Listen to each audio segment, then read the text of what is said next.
Okay, guys, we are live. So for those listening at home, welcome to the Dungeon Musings YouTube channel. My name is Kevin Madison, and I will be your friendly Dungeon Master this evening, or this afternoon, or this morning, wherever this finds you, whenever this finds you. Today, we are carrying on with our ongoing campaign playing Advanced Dungeons & Dragons 2nd Edition, playing through the 2013 adventure, Legacy of the Crystal Shard. But we are also using a substantial amount of material from Wizards of the Coast's recent Rime of the Frost Maiden, or Icewind Dale Rime of the Frost Maiden. If you are intending on playing Icewind Dale Rime of the Frost Maiden and you want to avoid any spoilers, I would come back to this session at another time because we are using a lot of material from it, particularly in this session. If you do not care about spoilers, or if you've already played it, or if you never intend on playing it, well then welcome. Allow me to introduce the stars of the Legacy of the Crystal Shard campaign. I'll go the order I've got you guys on the screen here. Why don't you tell us who you are, who you're playing, and what level are you currently. First up, we've got Brandon. Hey, I'm Brandon. I'm playing Grim Buckman. He's a generic old human wizard with a of level 7, maybe 8 at the end of this session. We'll see, depending on how many hit dice and monsters we kill. Yeah.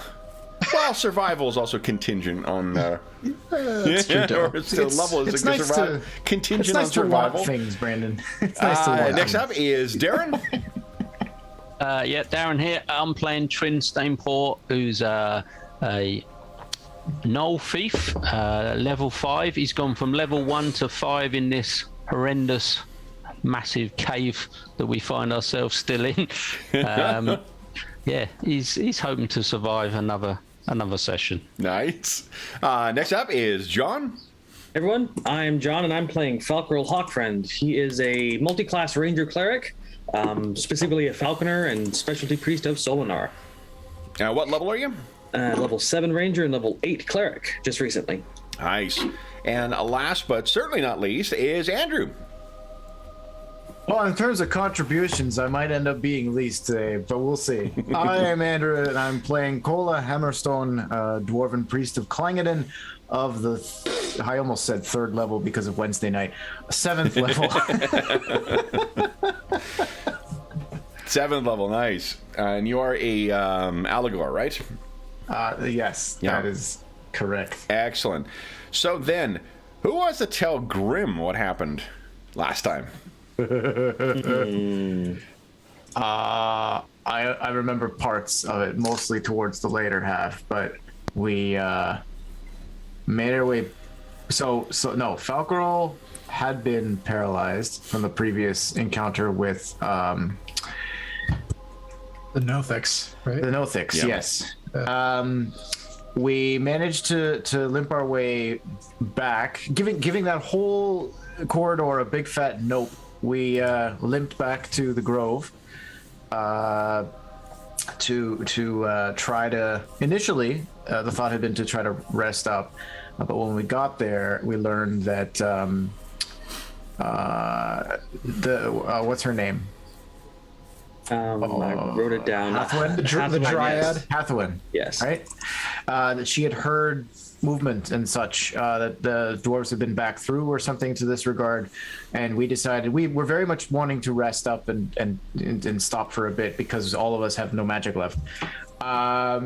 But we decided not to rest there to protect her and her grove, so we went back up north into the caves, into that spot where the creature was like encased in ice. Remember that one, Brendan? Oh, yeah, that was after we hid from their initial movement down to the tunnel we went through in the dark. Right. Yeah. Yeah. So we went up there to try to find a place to rest. While we were doing that, we heard the distinct sound of feet moving through, and it sounded like someone was poking their head in to see if they heard anything in that chamber, and then they walked on.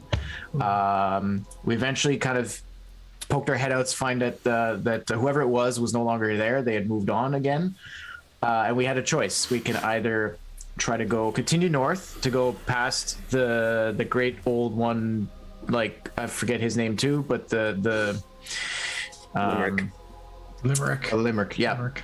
We can either go back through there and take the risks of going insane, or go back to the Grove and up the tunnel where a creature had, a big worm creature had tunneled out. Obviously, clearly, we took the latter of those options and scaled up a very icy, slippery tunnel, emerging into another room just higher up.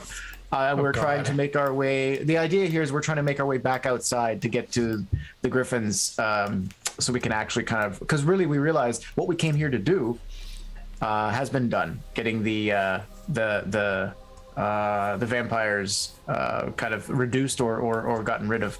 But then we found these two friends here waiting for us. Just friendly things. Friendly things. Yeah. Yeah. So Oh, Jesus. here we are. I was worried it was going to go that direction. Here we are. A reminder that Cola has no healing magic abilities right now. I'm completely tapped out. I have 3 spells available, none of which can heal. Yeah. Falcor has like 1 healing spell available. 2. Two. Yeah. We have Astonishing Fortune. Now we do, yes. All right. So, with that in mind, guys, if everyone could decide what they want to do with their round. Because it's on. Yep. That's how I should have started. I should be like, Brandon, I've got good news and bad news. The good news is that we have Astonishing Fortune. Bad news is your fireball ain't going to do nothing. Oh, yeah. That's true. All right. So then everyone decide what you're doing your round. And then, Brandon, you are first up here. Here we go. Why don't you beat Hold on. mine? 8, please. Okay. I might need to log in. Something's going weird with Roll20 on me, but I'll roll it. Okay. Here. So there's that. A 1. Nice. Very nice. Okay. Good. That's a good start. Well, actually, I can just look at this.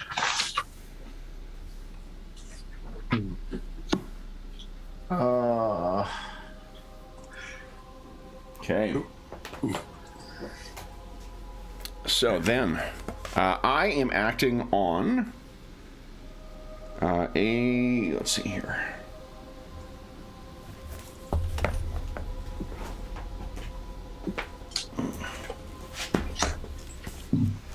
There we go. I mean, it's an 8 plus, I think it's a 14. Let's double check here.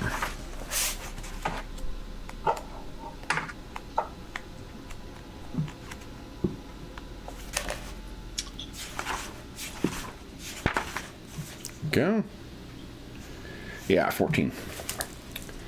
Those moments where self-preservation wars with protective instincts. Yeah.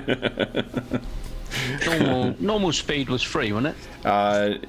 No, to like just run or to. Yeah, to move. Yeah. A move yeah. is 0, so it's whatever you roll for 0. initiative. So it'll be a 1.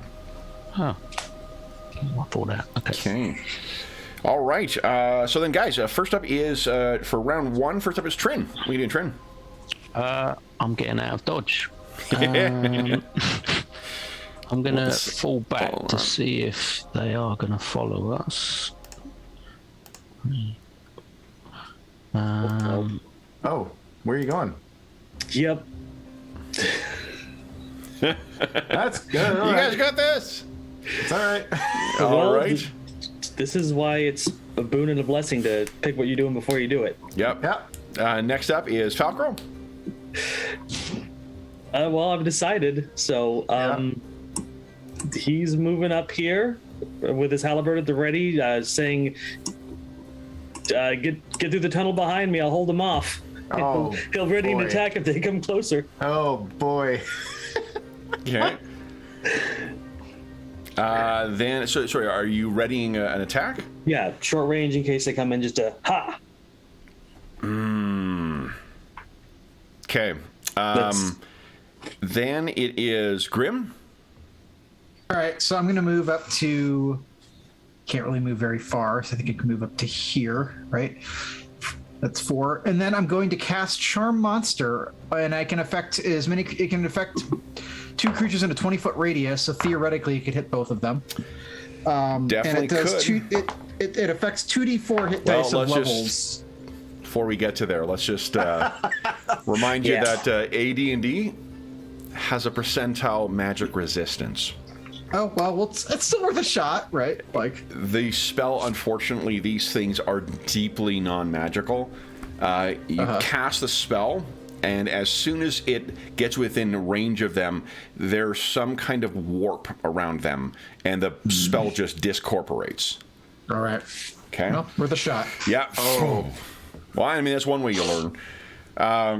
Okay. Then it is Cola's turn. What are you doing, Cola?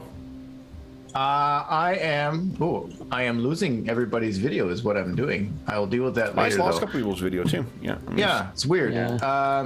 Okay, that's fine. I'll do the turn and then deal with that. So I'm gonna 1, 2, 3, 4. Okay. And the the only thing I can think of magic-wise that I can do to help, I am clutching the holy symbol as I do this, and I am praying to clang it in for all of us. So I cast prayer on us. So 7 turns. Everybody gets. Well, we don't know. What? What is Cola's speed? Isn't Cola's speed 20? You is. can only Is move that 2 not- and you can move 2 Oh. and cast. Yeah, Yeah. it's 2 in cast. Okay, yeah. So 1, 2. Okay. Right? Yeah.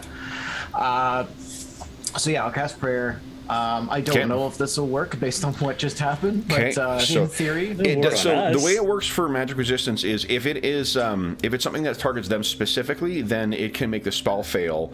If it is something that is an area effect, like the charm monster, I roll for each of them and see what the effect is for them. Okay, no. So one of them, the prayer does not take effect. The other one, neither of them is affected by the prayer, unfortunately. okay. Well, then that's unfortunate because that was less for us gaining bonuses, and it was definitely more for the protection it was offering. Oh well, keep Okay. running, lads.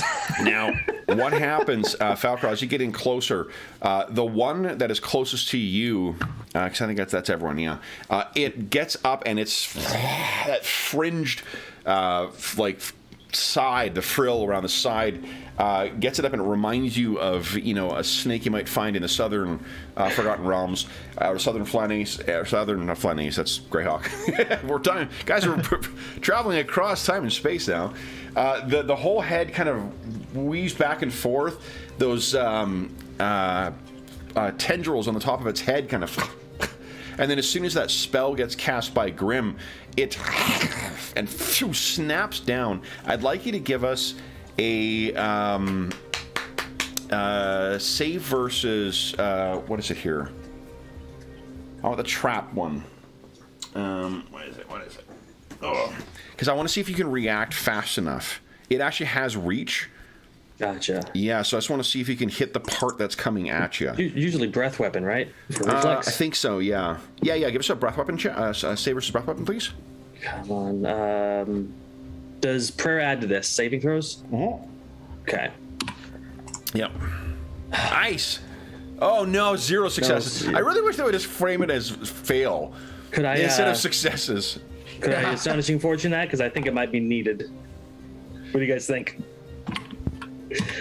Yeah, go for it. Yeah, go ahead. Nice. Okay, I'm gonna do it. Yo, come on. Come on, I want to hit this thing. There you go, yes. just barely. So Barely. go ahead and make your attack roll. Oh, it does make sense. My weapon's a speed weapon, so Yeah. okay. And no strength bonus, no dex bonus, prayer bonus. 4. Okay. What is... can you guys see that? See what? No. Okay, hold on. I'm going to turn off the dark mode. I can't even read. I thought he was trolling us again. No. Because in dark mode, this one it displays as you see that Yeah. brown color. It displays as that, so I can't even fucking read it.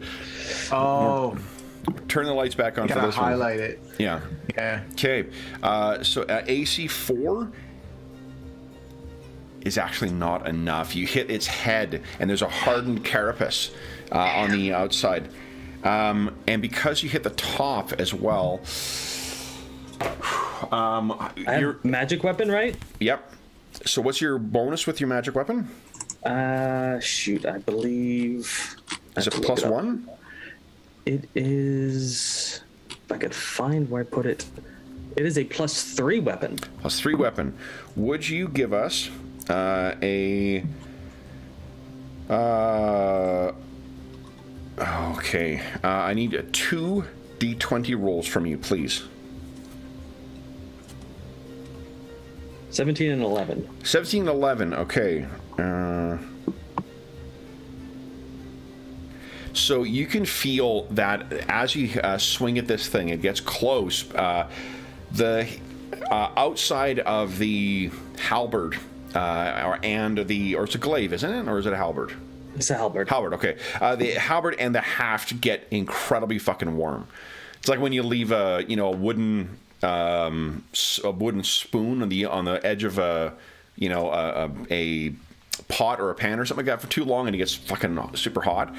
That's your feeling. It's not uncomfortable. You're not taking damage, but you don't want to hit this thing in the head, or this thing at least on that part of the body. What I'm getting is go for the underbelly then. That does sound like a prudent. I mean, unless you want to melt this thing. No, I like my cold halberd. It's supposed to be cold. Now, this is in the process of making an attack. What's your AC there, Falcro? Because of my reduced dex, it is a 4. 4, okay. I need a 9 to get you. No, I need a 8 to get you. 10. Okay. So this thing hits you.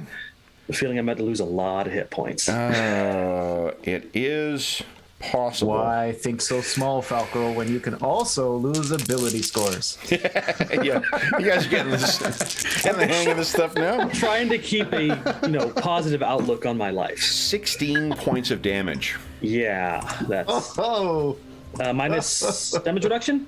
Damage reduction does apply against this. Yeah. Okay.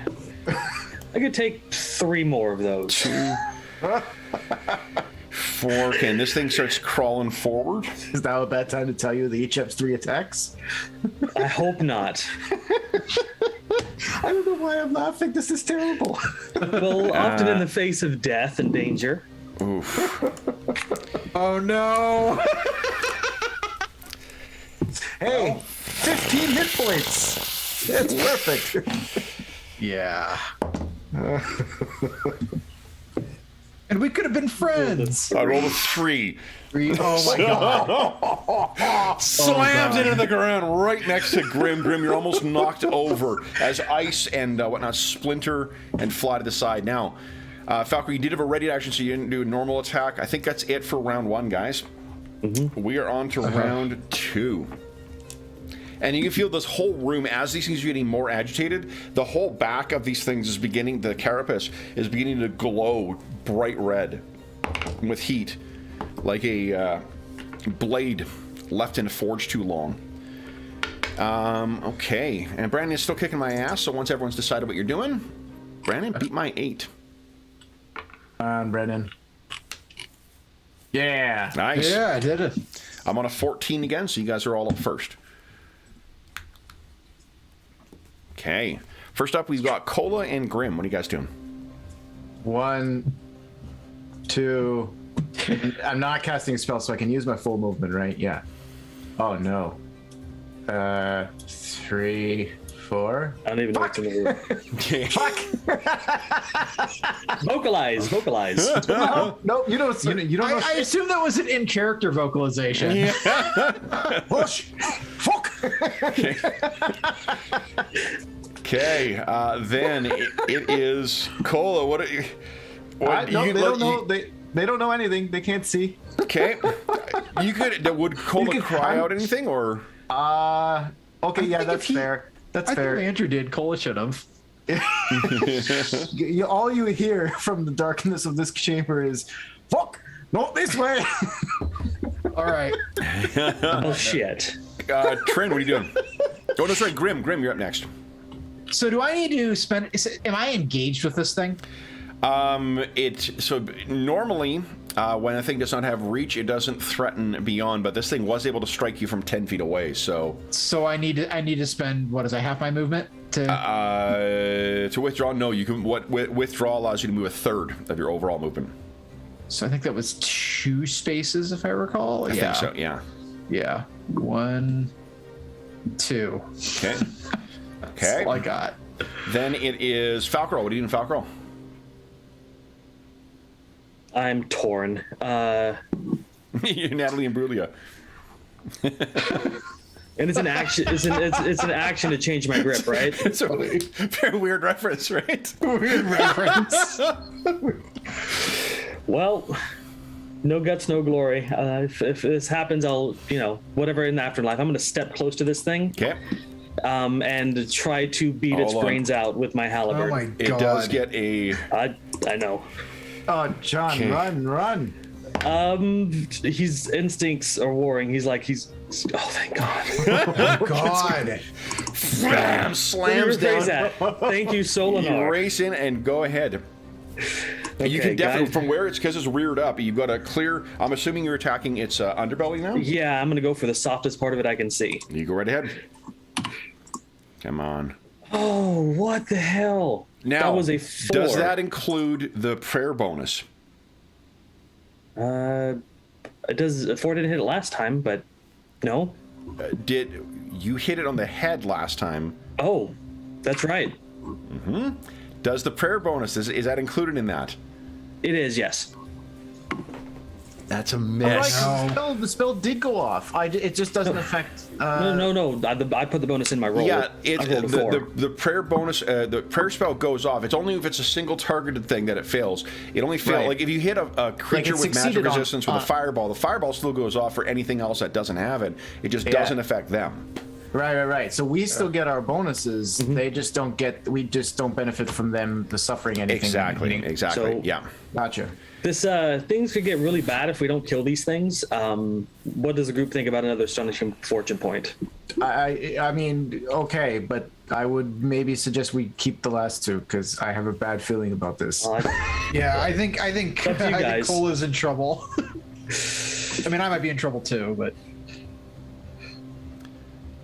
It's up to you guys. And you've caused no damage at all to it yet. Yeah, because I've only swung at it twice.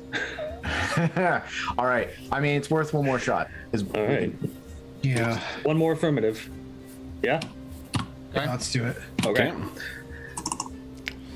Half gone in half an hour. Well, Yeah. It's a sign of a good session. Well, that's yeah. There you go. Thank Solid God. hit. Go ahead and roll damage to large size creature. Okay. I pray to God, Solinar, he does not have a lot of hit points. Remember the prayer. 18. Nice done. That was max damage. Yeah. Oh, this is going to be bad. Yeah, that's Cut into this thing. not good enough. All right. Then it is Trin's turn. What are you doing, Trin? I'm gonna shoot at it. How much move can I do if I shoot?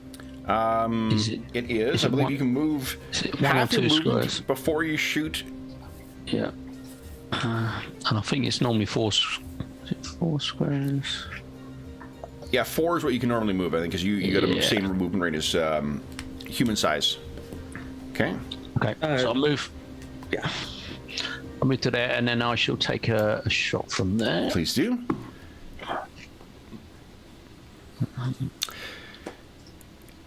Now, where are you... I guess it really doesn't matter. I think you fire, and we'll say you hit the back of it sort of skitters off of the back, and you can see that even with a glancing shot, your arrow just burns and turns into like flinder, or not flinder, to ashes as soon as it ricochets off that glowing back. Then it is these things. All right, so the one with you, Falcrol's not pleased. Your AC is a 4 right now. Say 4. Okay. So I need an 8. Comes 9. Just enough. 9. All right. Let's see here. Your DR does apply. This is 17 points of damage. Okay. Slams down on you, and you can feel its jaws are heating up as well too. You're fortunately not able to. You don't have to spend too much time in them. And then, oh, Grim, you're still in range of this thing, so it's once again. Oh, jeez. kind of trills. And then, an 11. Yeah, That hits AC. that You got hits. 2. Yeah, So that hits. there we go. You take. DR applies if you have your armor spell up. 10 I do points. not. 10 points of damage. Oh, okay, I'm still here. Then we have Falco. You have a second attack. It's round 2. Yep. Come on, lift me up, Solinar. We need to kill these things. It's a hit. Go ahead and roll damage. 1. Nice. Good job. All right. This thing cries out again. And then, Trin, give your second shot. Yep. If I try to shoot a specific part of it, is there like a minus or? No, it for this thing this size, no, it just and where it's positioned. If it was on the ground and you were trying to target its underbelly, that would be tough. But it's already reared up and is striking Cobra style. Okay. So you can easily pick which the head, the carapace on the back, or the underbelly. Yeah, well, I'll definitely go for that. Probably seeing Falkrew do similar. That is a hit. Then go ahead and roll damage. And it's same against large or small Yeah, it's the creatures. same, yeah. Which one are you shooting at, Tren? The closest one, I'm trying to draw it away from Grim a bit, but Good choice. Okay. I'm not convinced it'll do that. But So one, links in. All right. It may not look like it. You did do a little bit of damage to it. So, I'll take your word for it. Bard the Bowman, you're not yet. Then I believe that brings us to the end of round 2, guys. We're on round 3. All right. Everyone decide what you're doing with your round. I'll do my best. And then, Brandon, beat my 4. Come on, Brandon. Hey, nice. I am on a 10.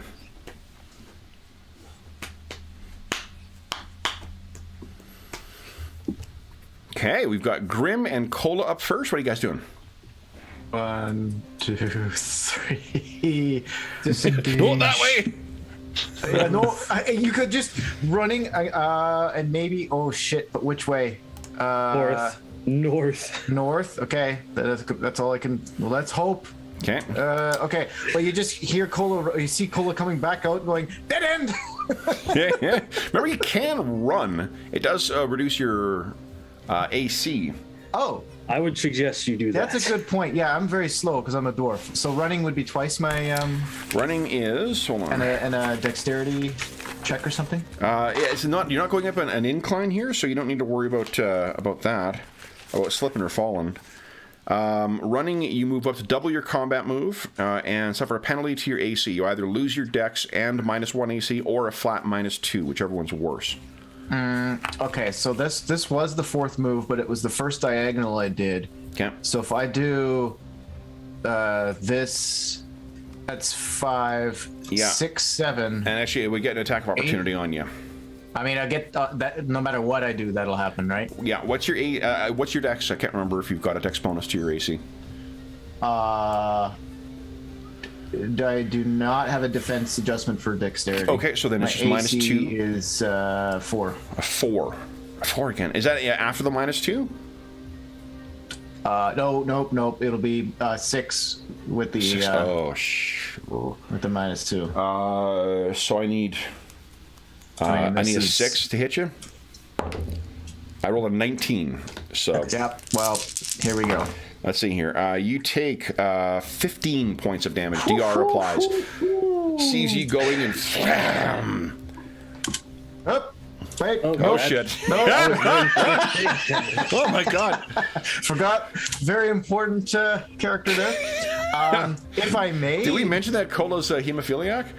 Yeah. If it's permitted, Cola might say something quick. Sure. This way. Okay, Graham, what are you doing? I already moved. Oh, did you? Okay. I disengaged and moved down. Okay, perfect. Then it is Falcro. What are you doing, Falcro? Trying to clear a path. Okay. Just keep attacking it. Maybe it'll work. Yep. Come on. That is a hit. Go ahead, roll damage. Ready. Large size Four. creature. Come on. Oh, another good one. Making progress. Okay. I might kill one before I go down, guys. All right. This thing cries out, and then Flee, beast, flee! Back into the water. it is. Let's see here. I'm having a terrible Trin's thought, turn. guys. Oh, I'm on a 10. Shit, I'm actually before you. So this one engage with Falcarol is. I'm gonna make a morale check for it. I'm undecided as to whether it would pull back. No, it makes its morale save, but it cries out. And these things are quite loud. Like you can picture, it is Oh no, I know like what the he's doing. screech. Like the probably the screech of the aliens from the titular films. And then you hear a much deeper and more sonorous screech come from this room over here. Jeez. Well, Yeah, I think I'm right. That sounds like a much larger version Yep. of what you have been Yeah. facing. I was just about to say, I don't know why I was. It's like I was like, guys, these two. In fact, when you first dropped the icons down, it's like, wait a minute, these things are tiny compared to the size of the tunnel we've been going through. These are the children. What is slowly picking its way out of the ice? Let's see here. Who has a view from over there? Let's see here. Yeah, Cola does. I don't really want a view. I remember what I kind of half saw when we peeked through the one tunnel, so I can imagine. There we go. Little. Hi, it was fun, guys. I just remembered I got some shit I got to do here around the house. I'm enforcing a will save on myself. Okay. Wisdom check. Okay. Okay. All Just to right. decide what I'm going to do next round. So then yeah, that's something screech. Now I have an attack from this one on Falcarol. Alrighty, let's see here. I need your AC is a 4, so I need an 8 to get you. 4. So once again, just barely misses you as it slams into the ground, and you can see that like the ice is beginning to get slick around here because of the furious heat of its body. The one that was chasing Grim, sort of its head like serpentine style, kind of arcs around at the sound of its injured brethren, and then it stomps up here, and is going to go after Falcarol as well. God.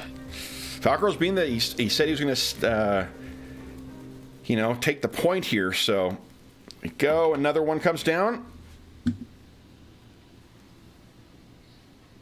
It's fucking with me, man. No, Two. this is what I rolled. Oh, you're 18? Okay. That's an 18. Well, All right, here we going go. down in the spray of glory. Go and slam down. Only 10 points of damage. DR does apply. Okay. Okay, then it is Trin's turn. Are you in Trin? Can I still get a shot at this thing, or is it sort of covered up now? It's turned around. Oh yeah, it's facing the other one. I think now we would talk about called shots. I'd be able So to let's see nail here. the other one. Call shot on this thing. Yeah, you could shoot the one that's with Falcarol. It is engaged, like it's in right in melee. I'm fairly sure I'll take an arrowhead if necessary. It'll be -4. So basically, What, shooting into combat, or? no, sorry. Well, actually, shooting into combat does take a penalty as well. But the one that the one that is 5 feet away from Falcarol, the one to the south, that one you could try and hit the abdomen with a -4, which would Penalty's about Yeah. the same. so we. Or you just try and pierce the it seems like it was still going to be affected when it's hitting the back. It's just that the carapace is tougher. Yeah. Need to look up the house rules real quick. I'll shoot the one in the back, but I'll take the -4 and try and go for get the a things. decent. Yeah, try and get a decent hit on it. So I'll just apply a -3 because of the less. Oh, right, fair. It's active. Solid hit. Go ahead, roll damage. Shwook. Nice. Oh, it's as good as it gets. So this hits in there and then almost immediately kind of lights up, but it's turns around. It is not happy with you. Then it is Falco. Are you at a 2-1 attack rate right now? Only because I have a speed weapon and I'm a 7th level warrior. Do I get 2 every round? So. Okay, well I didn't ask why. That's the way sorry. you did. Yeah. That's okay. Yeah, I'm 2-1. It's a carryover from the day job. Is what I ask a question, I get a long fucking answer. It's like, it's not what I asked. Come on. Well, second attack then? Yeah, please do. We go. Yes, solid hit. Go ahead, roll damage. Eat halberd. Does prayer involve a bonus to damage? Yeah, Andrew does it. I know. Oh, It's bonus to hit, a +1 to hit and damage. I only did the +1 to hit. Okay, here we go. It is nearly down. You rake along this thing's belly, and it some of the it sprays across you, and it kind of like burning motor oil almost, black in color with but leaves blisters on your unprotected skin. Fortunately, you're dressed for winter, so it's just staining your clothes. But this thing is very, very badly hurt, and it sounds like its mama and or papa in the other room is not pleased. There's a low, trilling rumble that echoes through the whole cavern. Then it is Trin's second shot. Okay. As it turned round. Yes, I think it'll be easier. The way I described it, it turned around to look at you so you can see its underbelly more easily. You don't take that -4 again. Okay. Ah, it's a bad miss. Ugh. Okay. 2 points of astonishing fortune left if you want. I don't think it's going to make a big enough Okay. dent in it. All right, guys. That brings us to the end of round 3. We're on to round 4. Then, Branny, you tied me last time. So, everyone decide what you're doing with your round. And then Brandon. Beat my 2. There you go. Nice. There we go. Awesome. All right, I'm not acting until an 8 for one thing, and then I'm acting, I believe, on a 14 for something else.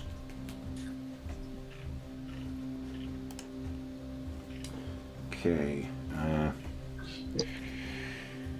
What is that?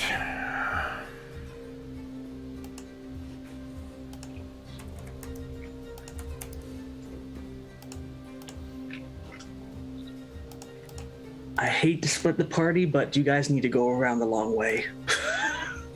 Okay. All right. Then it is. Yeah, I don't think there were. This Grim, is not. Falcarel, and Cola. You guys are up first. What are you doing? Falcarel's taking the withdraw action. Move 2 squares and get that tasty +2 AC for the round. Hopefully he doesn't die. Okay. So what do you mean by the long way? Well, there's another way past Father Limerick if we want to meet up in the... Limerick, not Limerick. Limerick. Not like that we call him Father Limerick. Father Limerick is the joke-inclined Irish preacher. So, With at the same time that he is withdrawing, Cola nonetheless would have yelled back, "Falcarel, time to go!" I'm with you, bro. And 1, 2, 3, 4. oh, I do get a attack of opportunity because you were within. Take it. Just get away. Was this Cola. here is within? Oh, Yeah, I you guess got yeah. reach. Yep. Cola, I tagged you.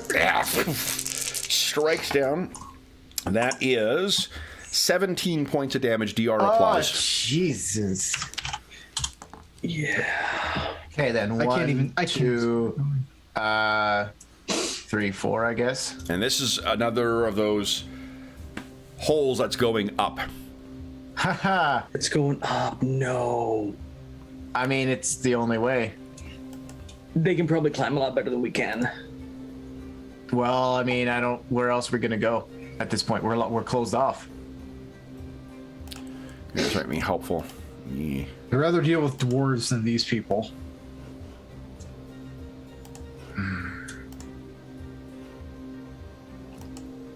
Let's just turn ourselves into slaves for the Duergar. I think we're beyond that point. This might be it.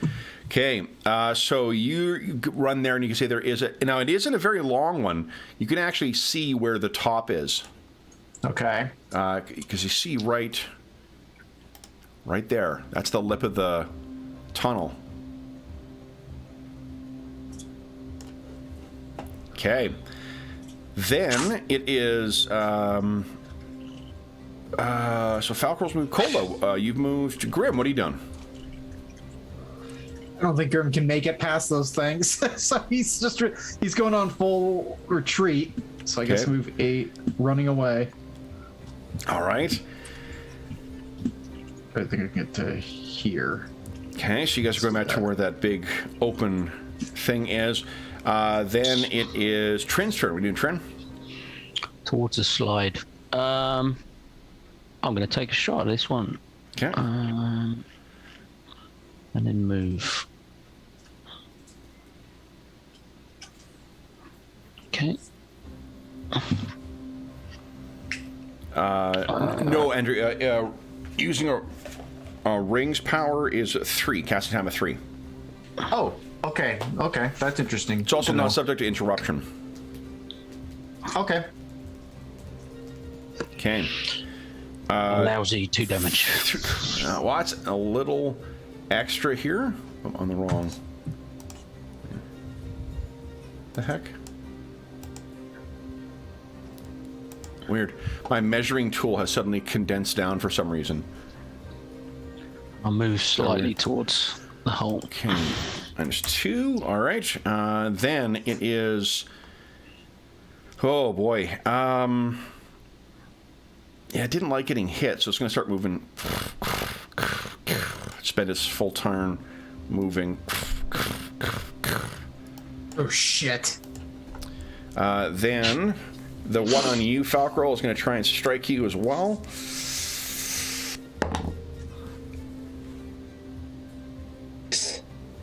Now, you're ducking to the side, it slams into the wall, ice and stuff splinters away. You feel a little bit of like the heat of its exoskeleton on your neck, but it did not connect. All right, then it is Mama's turn. I guess Trin, you have a second shot, don't you? Yeah, I'll take that. 4. That's a hit. Go ahead and roll damage. Okay. Failing those things. Okay. All right. It's not happy with you. All right, then it is end of the round. Oh, this thing slowly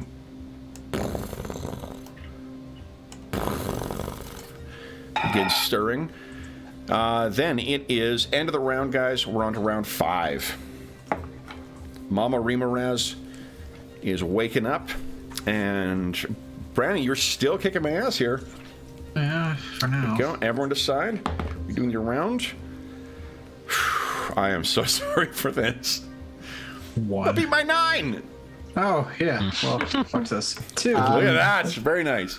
Using pitons and stuff, is it still normal movement? I forget. Or was that like an action? No, It was you special. you go to your climbing rate then. From the PHP. Right. Okay.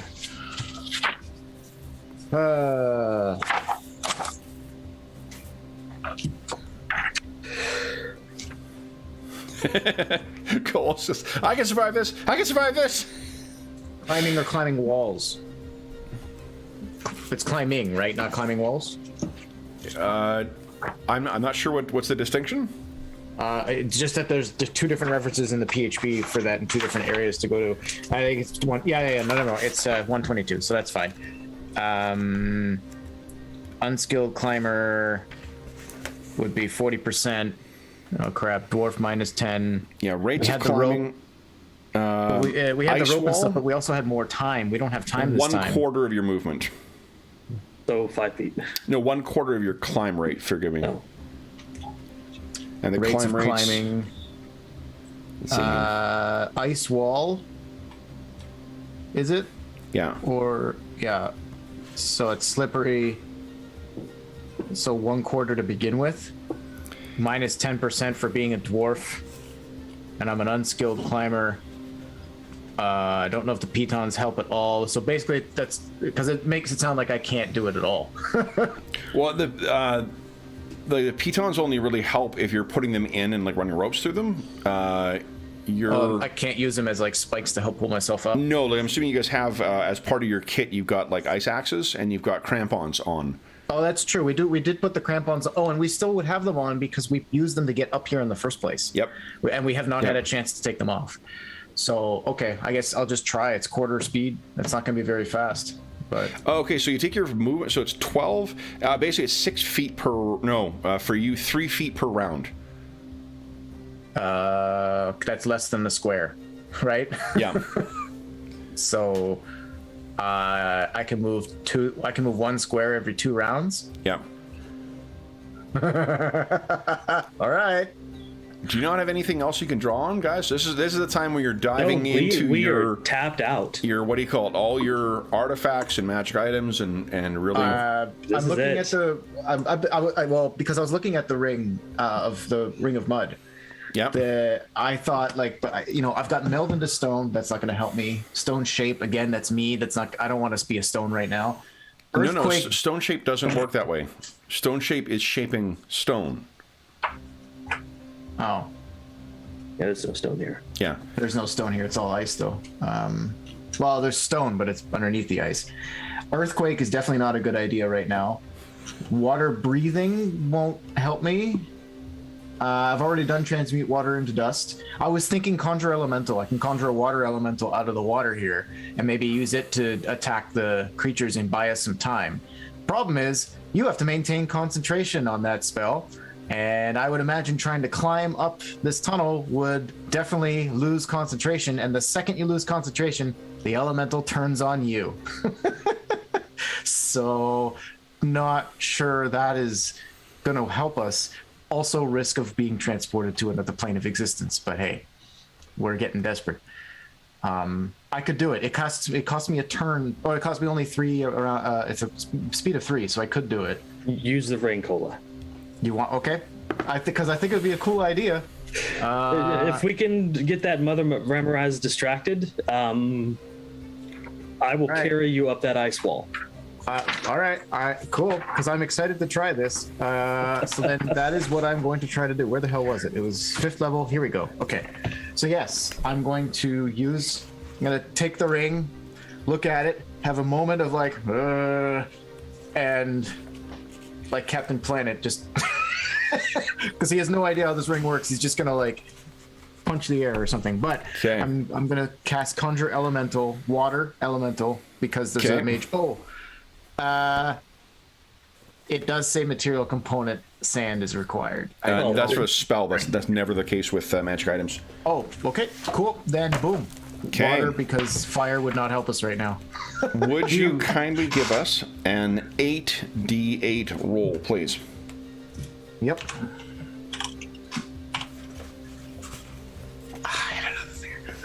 40. Nicely Okay. done. All right. Okay. We got a rock slide in one game and a waterfall in the other game. Yeah. Would you also give us a percentile roll, please, Cola? Yeah, here we go. Here we go. Oh! Bye. Astonishing Fortune? It is counted as a save. You want to spend Astonishing Fortune? Actually, you know what? No, I think I've not a disallowed that save. before on these. It's not a save. Yeah, it's not a save. Well, Cola, you make it out of here alive. It's been nice knowing you. I mean, I'm transported immediately. I'm gone, guys. Yeah, with an wow. elemental summoned. So, Well, important thing, where'd you summon him? it has to come from a source of element, so it'll be that pool of water. Let me just get this set up here first. About right here. Let's see here. No, I'm transported to a plane. Oh, you mean where's the elemental coming? Yeah. Yeah. So it has to come out of the water, I would imagine. God. Well, So does he go to the elemental plane of water? it's the earth. I don't know. The ring description it makes no mention of what plane. I would presume the plane of like dirt or mud or whatever the hell, because that's the type of ring it is. But like, it could also be cool if it's random. Plane of ooze. The parallelism of the plane of, Plane of ooze, I would There's not love. There's a lot of planes out there you don't want to end up on. Yes, most of them. most of them. Well, a good third of them are okay, but Okay. I personally look forward to my one-on-one session with Kevin. All right, so this rises up out of the water. why'd you roll a 40. Here. Visible to everyone. Controlled by Cola. We've got no idea. No, he just vanishes. Yeah. Well, we don't even see Cola. I don't even know this happened. And I'm focused Yeah. on the worm, so I see a elemental come up. All right, and- so Cola, you can Yeah. see that. Let me get this thing vision so you don't lose it when Cola fades out. oh man, Okay. Now, Okay. as the thing rises up, it has an attack. Let's see here. Yeah. So would you give us a 1d20 roll there, Cola? Oh, okay. I guess it wouldn't matter because if I lost, because I can't maintain concentration on a spell that I'm no longer on the same plane of existence with. So this thing is not under specifically my control, No, guys. it's just a pissed off elemental. yep, no. So this thing, it Great. thrashes out at the frostworm For and the then record, basically John, you asked for this. transforms. Kevin's idea. Would you give us a? Oh fuck! Because it hits its back. Let's see how much damage it takes.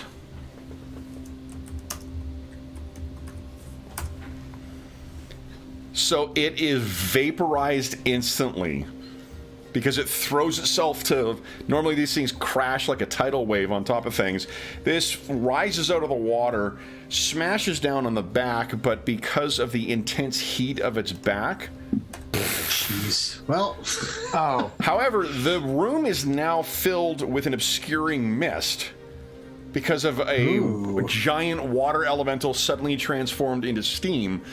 So there's there is concealment throughout here. Trin, you could, in theory, anywhere in that second chamber where the other frostworm is, you could try and conceal yourself. So that was an eventful round there, Cola. yep. Next Great. up, we have Trin and we have Grim. well, What are you guys doing? okay. So I see this mist. Bless you. One thing you guys did know from before, over here, there is a little. You guys scouted that out last time. You may remember. There's a little passageway that leads through here into the larger room. Is that small enough that creature can get through? Not easily. It could squeeze its way through and burn through the ice with how hot its Yeah. body is, but not at the speed that it's going right now. Okay. Well, It's that I'll jump down a hole. What are you guys doing?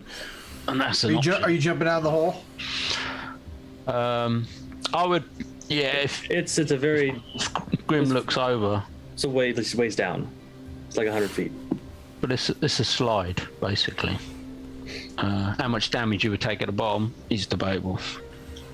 Probably none. It's a gentle enough slope. Like, it's a pain in the ass to climb, but it's a gentle enough slope that you're not going to take damage. Okay. But that's what I'd shout to Grim. Well, I mean, Get down the technically, hole. you would take 4d6 of fun damage. Of fun damage. I both enjoyed water slides as a kid and enjoy them as an adult because they are job security. So, Yes. all right. So Trin and Grim, you guys, it's your move. What are you guys doing? We're going down the hole. Okay. So I can run down here and get down the hole with my full Okay. movement. So are you leaping in? Maybe more of a like not like a straight down leap, but like kind of a slide as much as possible. Okay. Yeah. So, then, boom. Shoots and ladders style. That is where you are deposited. So I should try the same, but I'm disengaging, obviously, because this thing's... Yep, then that's quite close perfect. to me. Yeah, you only need one, so you got enough move. You likewise are down there now. Deposited next to Grim. All right, then, Falcarol, your turn. What are you doing? Can you take this thing down? Yeah, I'm trying to. That was my plan. Come on. 3. 3 is a hit. Go ahead, roll damage. Come on. At least I'll get some experience out of this if I live. There you go. Wow. The first one falls, slumps down into the water. Okay. I can do a half move now, right? Yes, you can. Oh, do I know Cola disappeared? No, then you turn around and you don't have any idea where he's gone. And it's concealed too, so he's gonna move to see if he can find Cola over here. Okay. Cola! Okay. It echoes up. Then it is these things' turn. So, oh gosh, I guess this thing's coming down. I'm gonna make a morale check. Half of them are gone now. What is the morale of this thing? Oh, they are super scrappy. Yeah. So this thing, and you guys can see it is not sliding. It is crawling its way down the hole. Oh, Jesus. Then Falcarol. Hopefully he can't see me yet. There, it's starting to squeeze its way through, and you can see in that, like the fog and the mist or the steam that fills this corridor too. This thing's head is arced up about 20 feet tall, and kind of moving back and forth, trying to get you. Guys, that's the end of round 5. Round 6. Everyone decide what you're doing with your round? Cola. I can't believe you rolled a 3. Oh my goodness. Yep. That's so I twiddle my thumbs as I. Okay, then Grim, would you kindly beat my 9 once again? Oh, okay. Yeah, maybe. Oh, no! All right, I am up on a 15 and then a 21.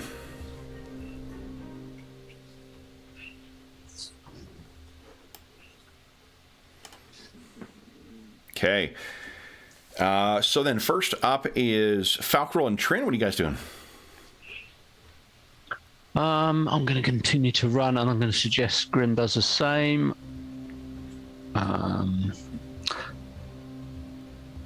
So that is... You can run at double your movement rate as well. So you can move 16 squares if you ran.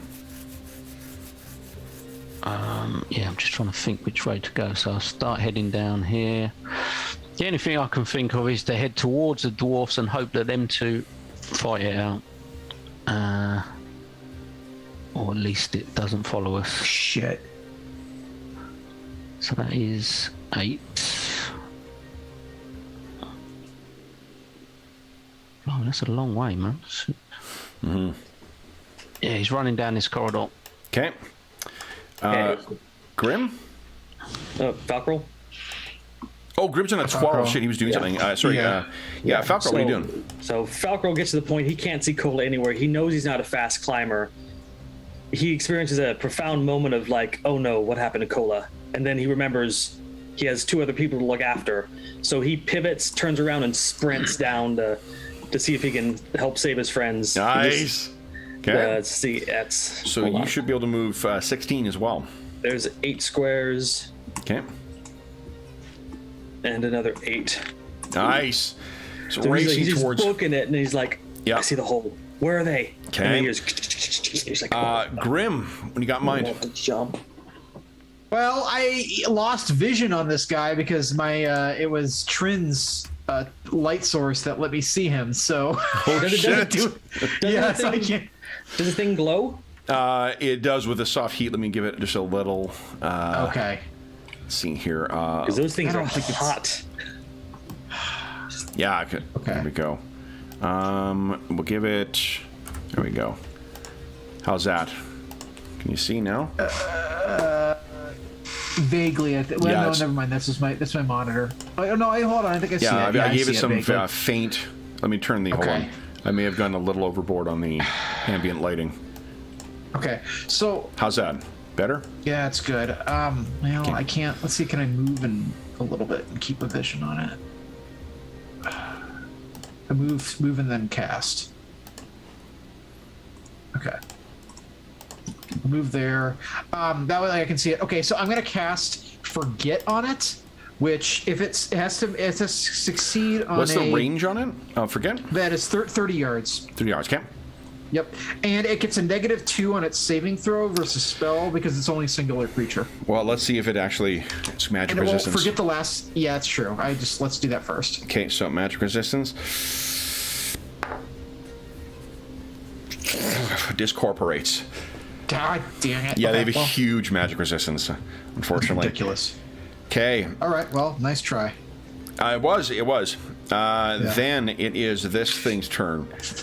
So, 1, 2, 3, 4. It thought it could get to you and strike. It cannot. And then, Mama. 1, 2, 3, 4. All right. That, guys, brings us to the end of round 6.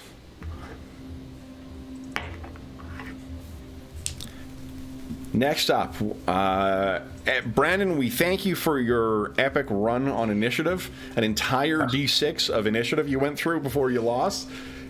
Darren is now resting on your shoulders. Everyone decide what you're doing with your round. And then, Darren, would you kindly beat... Ooh. Making it challenging right out of the gate. A 4, please. No, sir. No, okay. I no. am on a 10. Shit. For all of us. Okay, so then it is a 10, 10, and Oh, sorry. 17. Okay, all right. Grim and Falcarol, you guys are simultaneous with this worm. What are you planning on doing, Grim? I was just gonna run straight down. Okay. So here's what I'm going to let you do. I'm going to let you give us a save versus breath weapon to try and avoid its attack. Because Okay. you are moving faster than it, so that's a way we'll model sort of Okay. its attempts to try and get to you. This is breath weapon here. Do I get to get a bonus on that from the blesser? From Or is prayer, that yes. extra? Yeah. From prayer, Plus yes. 1. Okay. Did I? Hold on. Oh, here we go. Plus 1. Over here. Oh no. Yeah. All that means is that it can get an attack off before you get a chance to run. Let's see here. 14 is a hit. That'll hit. I'm down. Okay, let's see here. You may want to spend an astonishing fortune here. Hold on. That's 18 points of damage, so that would be an Yeah. auto kill. So why don't you... Can I do an astonishing fortune on So that previous yeah, roll? so you're at minus Yeah, okay. 9. All right, I'll be gone almost. Yeah, dead but you at are that. stabilized. You're not dying. Oh. Yeah, you're at minus 9, Okay. but you're not... it doesn't negate Yeah. the hit. It just lets you not die. Wow. Okay. Okay, so you're at minus 9. Then, Falcarol, what are you doing? He's using his 4 squares of movement to get here. Well, as he's doing, he's gripping his halberd and hoping he can do it, and he steps into the ice slide to start going down. Okay, well, it's going to be... you've got no way of controlling your descent.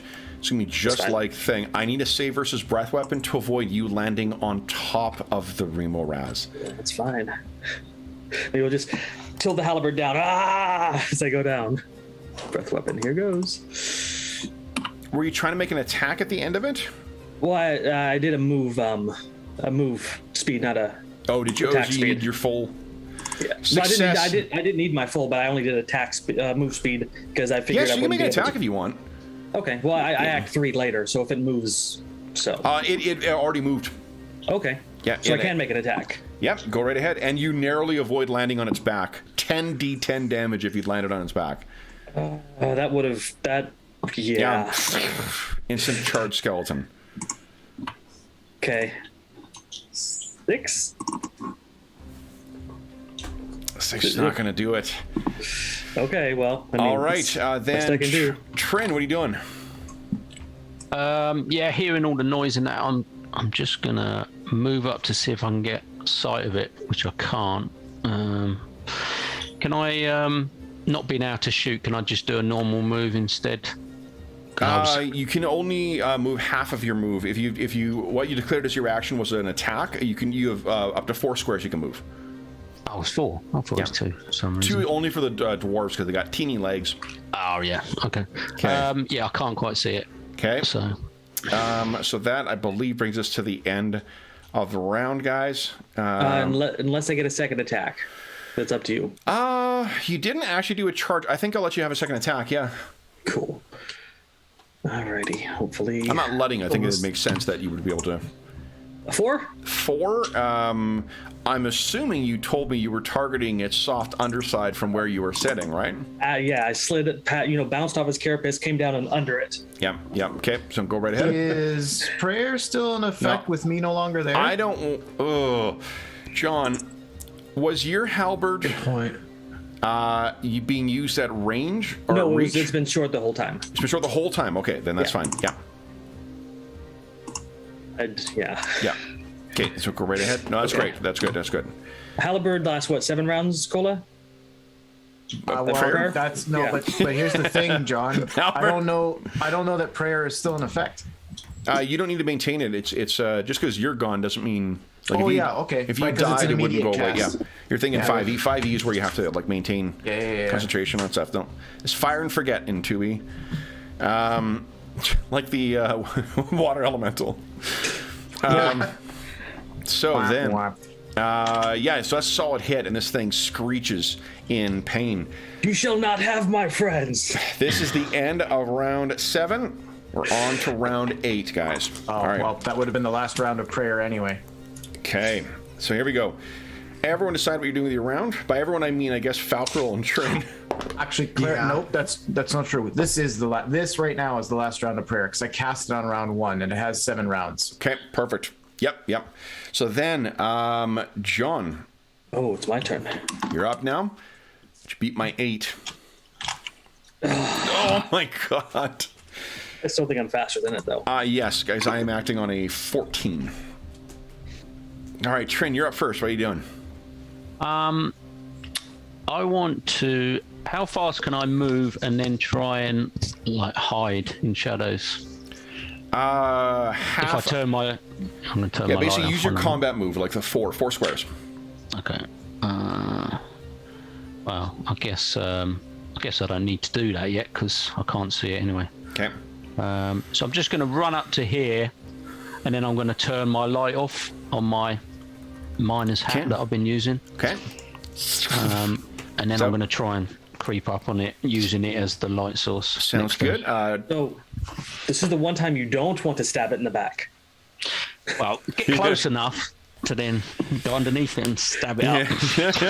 Falcrill, wait, you're up next. Yeah, I'm just wailing on it as much as I can. Come Thank you, on. Cola, for the bless. Oh, I was just thinking. I'm like, now's the time for a crit. Awesome. All right, give us a D20 roll. Okay. If you can get Kill that this thing. environmental change and collapse that tunnel for some reason. Oh 14. my goodness, 14. I have a good feeling about 14. Okay.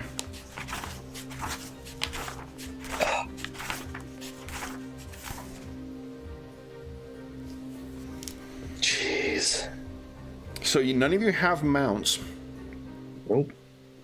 so it cannot be the mount. So I'll bump it down. 15's good too. What you rolled? Reinforcements. Oh, What does that do, Precious? There's a dryad help? Because that would be epic. That would make sense. He distinctly said she does not want to get involved in this, and she would not want to risk her grove. She doesn't have a relationship with us, so. Guys, I mean, it's a natural. There 20, is so who knows? the sound of a steel weapon hitting a steel shield, and then Whoa. Cola reappears. There's a couple things I need you to do, Cola. For one, you are under the benefit of prayer, which will end when I tell you. Okay. And that extends out to everyone else.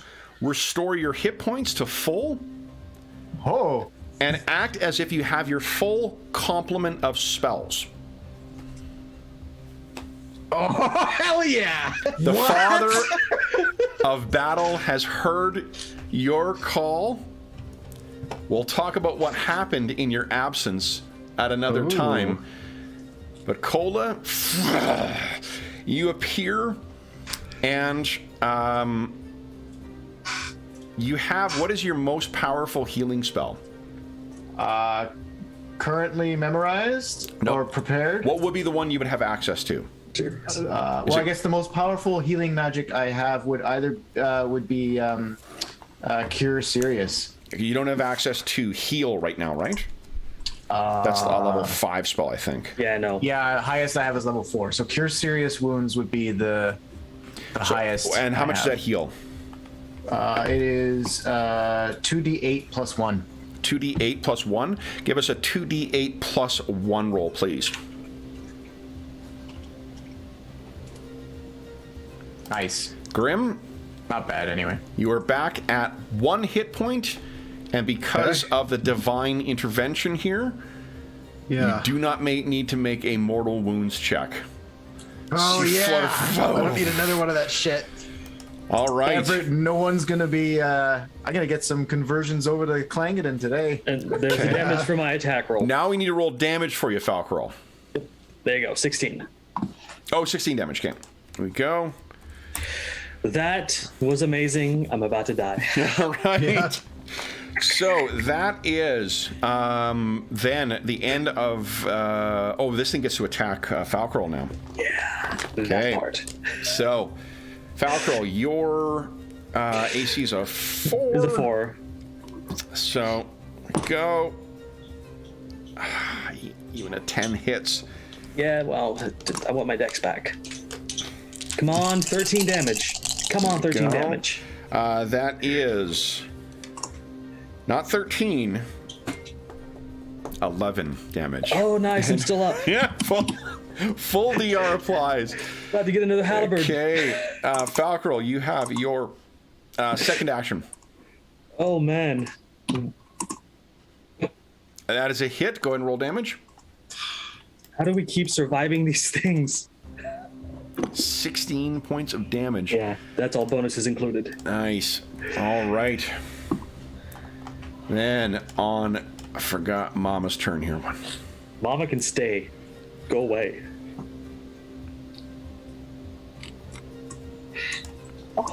Okay. You can hear rumbling from up top. All right, guys. I believe that brings us to the end of the round. We're on to round 9. Everyone decide what you're doing with your round. And then, Andrew, it's actually to you. Andrew, would you beat my 7? Oh. Nice. Could I just because it would be directly pertinent to me choosing what I'm going to do? Could I be given access to the map again, please? To the map? I cannot see. I have a black screen in front of me right now. Oh, let's see Probably here. because you. My character. I need think to go- because you my need to- token You was might be in the removed. wrong spot here is all. Yeah, move around the map. Oh, okay, never mind. There I am. I am Okay. back. Yeah. Oh, right, because I still would have been focused on the spot where we previously were. Oh boy. Oh wow. Wow, this is not great. Okay. Shit. What the hell do I do? Okay, so they're both up, but they're going to be down again unless we do something against that thing. So prioritize that. We know it has magic resistance. So spiritual weapons not going to High shit magic, for high that. magic resistance. Yeah, not a spiritual weapon. Well, the But you spell have a says- hammer? Can't you No, just go for the- spiritual weapon would affect it. Well, the description says you check it once and then afterwards it doesn't apply. Oh, for spiritual weapon? Yeah, Okay. I looked it up because I have that spell prepared. I was like, maybe I can take the mama okay. with it. Yeah, so I'm probably better off just attacking it with my battle axe Lodiger. Okay. You can make it. Yeah, because I don't think I can't. There's no point in healing you because it's just going to come back up again or hit you back down again. About that, your battle axe has been replaced. Oh no! It is not an axe to Latiger any longer. I think Oh wait, yeah. If Klingon stepped in, I don't think he'd like me to have that. You actually have that, and then at your waist there is a second axe, and we'll talk about that afterwards. Use the axe. Looking at this new axe, I don't know what this is. I have a. You can use the bad same history stats with for random- the axe of Latiger. Oh well, okay. For the one that's there got in your goes- hand, yeah. There goes that. I could have just used it without knowing what it is. Okay. Well. Okay. Anyway, so that's fine. I will run up. Yep. It probably gets an attack of opportunity because it is retreat. Does get an attack of opportunity on you. I missed. I rolled a 9. All right. Okay.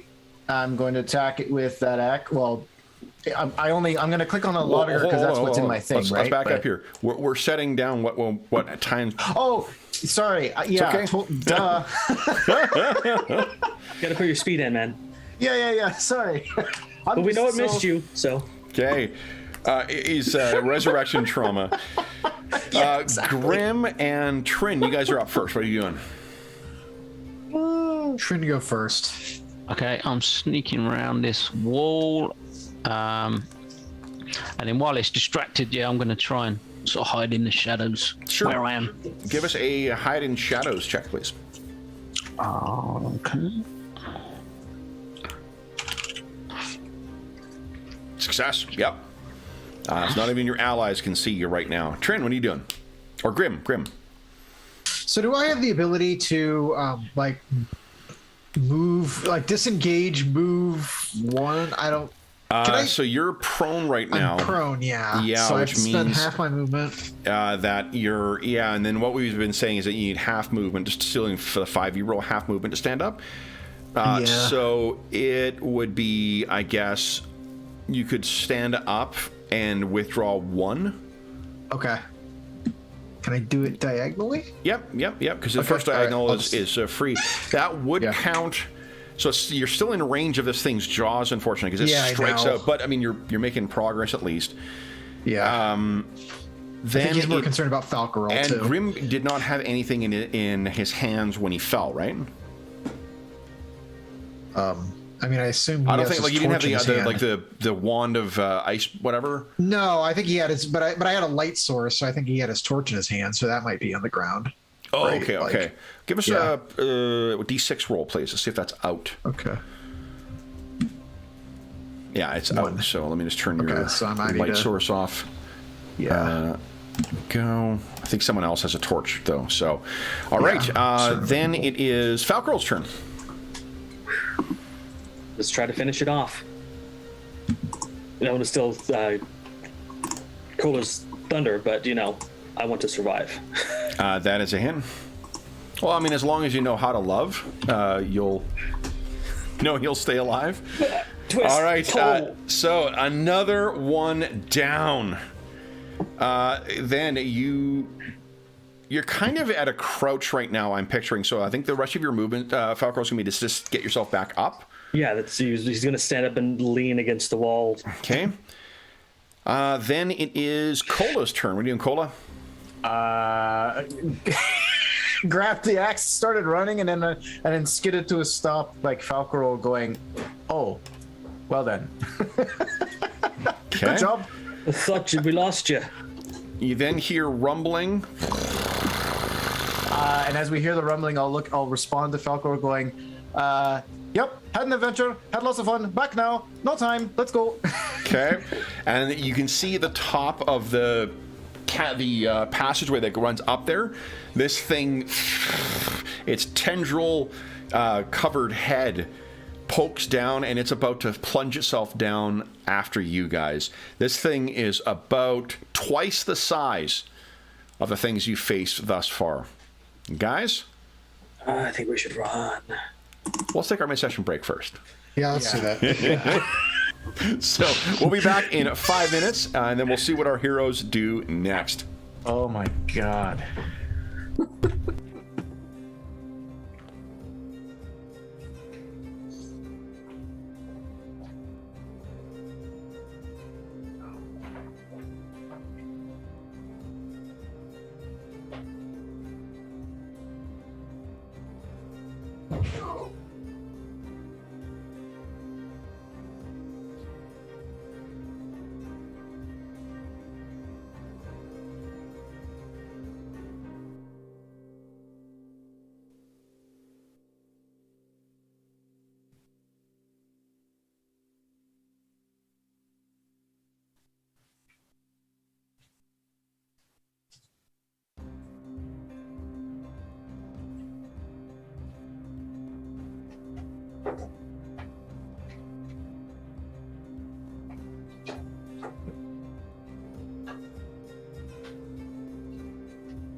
What a ride.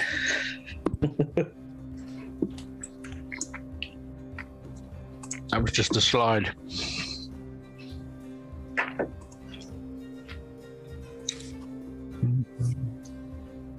And I'm over here worried about the Dryad's Grove. I was going to say, that's not the right creatures for that place. Set fire to the place. Do I have anything that can stop this thing? I think we just run. All Well, right. I'm worried about the Grove, so I'm like,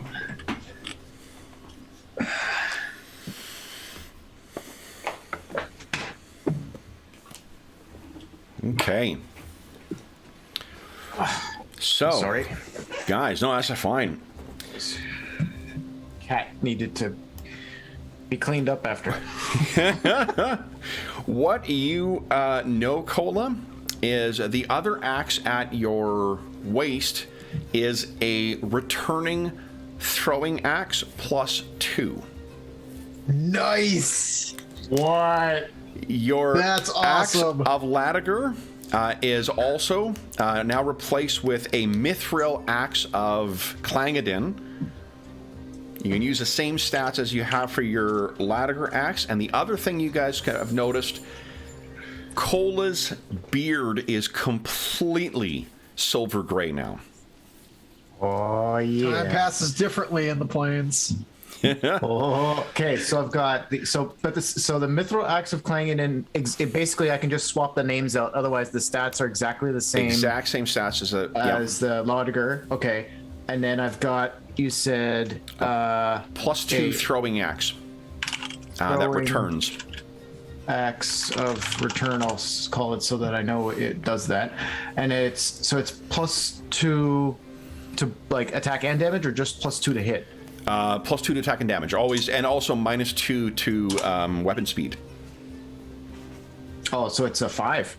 Yeah. Is the axe a 7 throwing axe?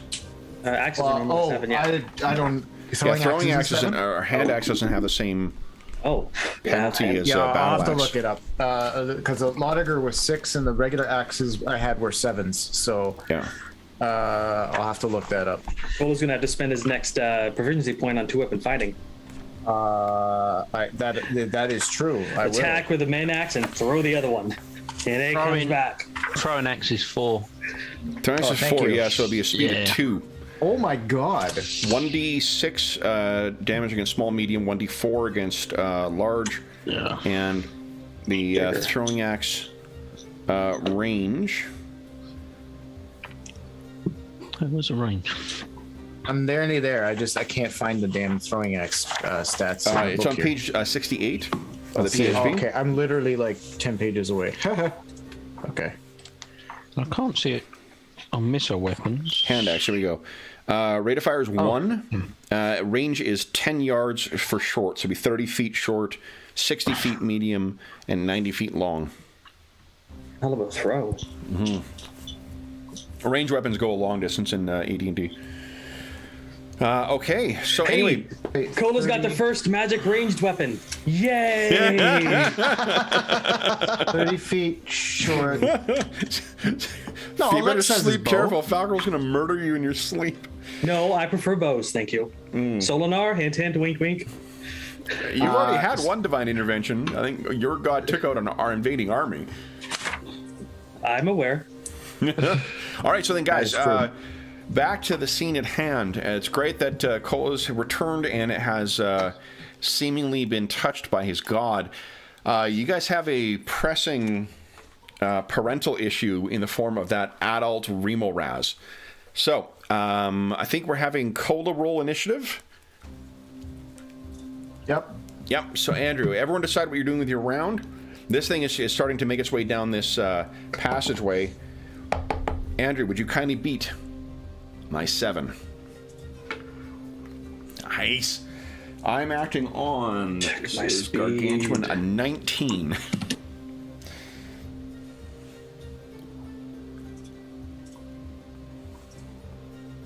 By the way, your ring of mud is gone.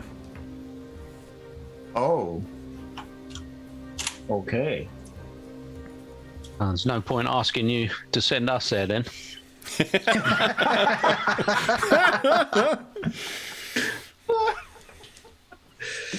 Yeah, I'll trade a ring of mud to get Cola back. I will trade a ring of mud to be alive. I'm just hoping still. for all the upgrades and come back. All right, so then first up we've got Grim and Trin. What are you guys doing? Thing running. It was, which direction was the only thing I wasn't sure of. Isn't there a way to like make our movements go faster if we like get reckless and get hit, like decrease our That's ACs? running. Running allows you to double your movement rate. So I'd be allowed. Okay, so I'd be allowed to go. Yeah, okay, so 80 feet instead double. of 40 Yeah, feet. it's not like third edition where you can like triple your movement rate. Okay, so that's still 16 squares. I can 16 move, exactly. theoretically. Yeah. Yeah, like that's a lot. Yeah. Also, I can't be maybe the we only should one who pictured like that when you're making that movement in third, you had to flail your arms. Well, I don't have a light source now, so I probably have to follow Trin. Yeah, I've got me. I turned my minus hat back on. Okay. Cat? Yeah, I think it just seems instinct that I would go this way because it's the closest. Okay. So I shall run down to. Yeah. I don't know if you want to move because I assume Yeah, you're I'll do it. sort of 1, following me 2, before you run out of light source. 3, 5, 6, 7, 8, And then I shall- 10. We can still go some more spaces. Yeah, that's about. I just didn't want you to lose sight. For some reason, the dynamic lighting's really weird here. It's not really working how it should, but that's That's because of the bends in the corridor, I think. Yeah. yeah, I think it is. I think I can get like about there, maybe. Okay. Yeah, I did not set up this one. This is one of the pre-purchased dealy doos. All right. Then it is Falcrow's turn. We doing Falcrow? Well, he's gonna say something real quick, just like we need to get away from the grove, and he's gonna do a half move to here, and he's casting Cure Moderate Wounds on himself. Okay. 7. All right. Then it is Cola's turn. We doing Cola? Similar. I'm following everybody's lead because I'm disoriented as hell right now. So 1, 2, 3, 4, and I was gonna cast a Cure Light on Falcroll. Oh, if you're You're a doing that, you dwarf. can only go 2. Yeah. Oh yeah, that's true. So I can only go there. That's fine. I intentionally stayed in range just in case you were going to do that. Yeah. So Cure Light is 1d8. So oh well. Thank you much. I mean, it's a little. All right. Then this thing's turn, so it's going to have to start squeezing.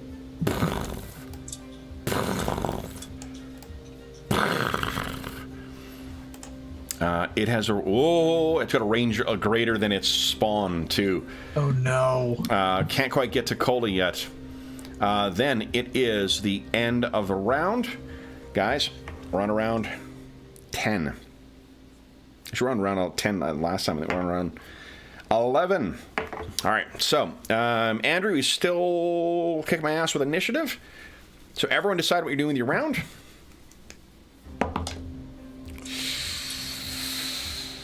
And then Andrew beat my 1. 6. I still am acting on a 13 because of the size of this thing. I can't imagine what you guys are doing. Everyone's acting on a 6? What, you guys a bunch of like high school heavy metal fans? 666. Well, I started moving towards the creek. No, I don't. All right. Cola, you beating feet trying to catch the other ones? Like running? Oh yeah, that's a good point. I should do that. So that was 4, 5, 6, 7, 8. Okay, and I'll just do a single move back and just stay between him and the big thing. Okay. With your whopping 12 hit points. It's what Falcor does. What can I say? All right. Then it is this thing's turn. Ice King is once again suggesting Grim, we need a magic missile in this. I don't think that's gonna help us. Just wonder when Ice King is going to show up. Not the icicle one. All right. Sorry, Grim and Trin, did you guys move as well? No, not yet. I'm just looking up the corridor with my light to sort of guide the others to where we are and where we've gone. So I'm not moving unless I see them coming down the tunnel, basically. I'll get closer to down here, but that's about it. Okay. All right. And Falcor and Cola, is that as far as you're moving? I'm keeping up with Cola because Falcor's a dumb protective character. So And Cola, that's all you're moving? That's all I can. I moved 8. Did you really? Holy smokes. Well, I mean, I was like right here at the start of the turn. Oh, fair enough. Okay, yeah. They only moved like 30 feet. You can go 10 more. Oh no, you went 2 diagonals. Yeah. You got 1 more diagonal. I did it as an L because I went here and then down. But whether I did that or whether I did diagonal, this is as far as I can get with the movement. So. Okay. All right. So then this thing has almost pulled itself into the room, and then it's going to surge forward at you guys. Then it's the end of the round, I suppose. We're on round 12. Come on, whoever it is, roll well. Okay, that is... Oh, you lost, so it's back to Brandon. There we go. Brandon. You were doing well. Give us those ones. Everyone decide what you're doing your round? I lost my... Beat my 3. Brandon. Nope. We can still go before it, though. It's slow as hell. Yeah, I am moving on a 15. Oh, okay. Gee. So, everyone go ahead and move. 1, 2, 3, 4, 5, 6, 7, 8. Okay. Go, go, go, go, go, go, go, go, go. All right, then this thing surges forward. Oh, man. And it's like scampering up along the sides of the walls. One of the trees catches fire because its back brushes up against it. Oh no. Falcarel's gonna die kicking this thing out. Well, no, but the Grove is gonna. She is gonna be. Hathawin is gonna be so mad. Well, if a Dryad's Falco would know this. If a Dryad's tree dies, she dies. Yeah, I don't know if it's her tree that lit on fire, but I hope not. Well, there's only like 4 trees in that grove. Okay. Well, there's 4, like 7, but there's like and if it doesn't die, 4 trees on fire count as a forest fire? I don't know. No. All right, so this thing cannot reach you, but it is pushing its way through this smaller cavern. It is filling this thing too, and it's snapping like 20 feet away from, or 10 feet away from where it is. Then I believe, guys. Oh, Trin and Grim, are you guys moving? Nah, hanging out. Hanging out. Okay. Okay. Then it is end of the round. Round 13, guys. Lucky 13. Brandon, we thank you for rolling initiative once again. Darren, you're up. Trin, can you... Oh. 1. I'm on a 13. All right. Nope. Cola gives up. Clang, it didn't take me. I didn't come back for this shit. All right. Then it is Literally. you guys up first. Who would like to move first? We move at the pace of the slowest, don't we? Well, you two can run ahead. Yeah. Yeah, but I wanted to see how far you got. I meant, He says passive aggressively. so I can make sure I'm in ahead again. That'd be good to see how far you go. I mean, yeah, I would strongly suggest that people in front just like order of operations. You keep going. And, Well, Cola, you go first. Everyone said they were waiting for you. So oh, okay. you move slow, so they want to be able to. Oh, I guess judge because them. I keep forgetting I can move through allies. Yep. Yeah. 1, 2, 3, 4, 5, 6, 7. That's as far as it. No, I can get 8. Yep. Okay. Okay. Who'd like to go next? I'll be at the very back, so you guys Like go all ahead. this is happening simultaneously as you guys are running along too. It just you would be able to judge how It's like running along with a little kid. You're like, all right, I know. Hey, now. Well, I'm older than all of you. True. 3, Finn's the 4, kid here. 5, 6, 7. I'm in the dark. I can't see where. Okay, there we go. 2, 3, 4, Okay. 5, 6. So this thing 7, 8. slams into the thing. I think you guys can see just barely, and like right in that that first little cyst where the crevice starts is just full of this thing's head. and steam is beginning to catch up as it's pushing up against the mist. It's not able to fit itself in here, it seems. Well, this thing digs through glaciers, so if it wants us, it'll come after us. Yeah, just take a little bit of time, wouldn't it? I guess. Okay. But it'll slow it down. Unless you guys are planning on attacking this thing, we can drop out of combat for now. What do you guys wish to do? We can move it. We'll still move in like a round per round basis. This thing is still snapping at you. What do you guys do next? I mean, do you want to recover anything more hit points wise? Just while you got Yeah, I'm gonna a few seconds of breather, like. Since I want that. I can move 4 and still cast a spell, I'll be doing that. And I'll cure light on myself. Okay. That's my last healing spell. I could use a little bit of healing. Yeah, you have to get it from Cola. Cola. Hands on his knees, like, guys, I'm. You got a little bit of mojo of that great of yours. I'm gonna cast a cure moderate on Grim. 2d4 plus 3. Oh, jeez. Okay. Oh. We'll do one more on Grim. Go. There we go. 15 Nice. total back. Okay. So I've got 16. Well, I'm thinking of it too. that's I had a better. question because I actually don't know the answer because I don't roll this. What is the thing you enter in order to roll under a number? If you want it's the less than sign. Less than. So just a less than. So you put down 1d20 less than Less 16, than. say. Yes, And it'll Okay. give us the success or fail thing. So Okay. I had someone ask on one of our older games about. Nope, I thought it would give you the. I was going to say, you can actually do it on the advanced roller. I found out. Oh, when really?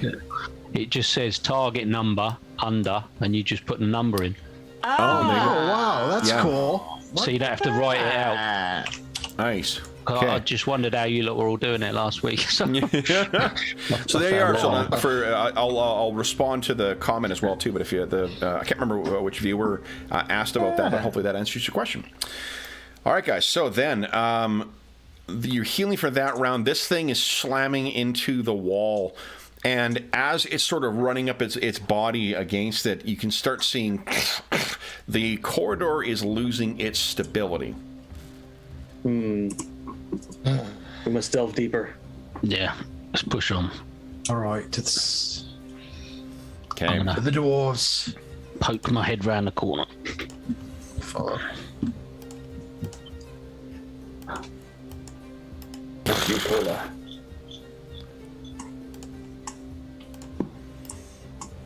All right. Now you guys will have to give me a moment here to fit this Fang Dragon in here. I just need to. Oh, good. We have something to fight Remoraz with. You heard the sound. That definitely sounded like something collapsing. So you may not be going unless you are able to pass through Earth. That may not be the direction you're going. Okay, here we go. Say hi to the deer, bro. Bless you. Oh, Bless you. you. Sorry. Came back with a wee cold.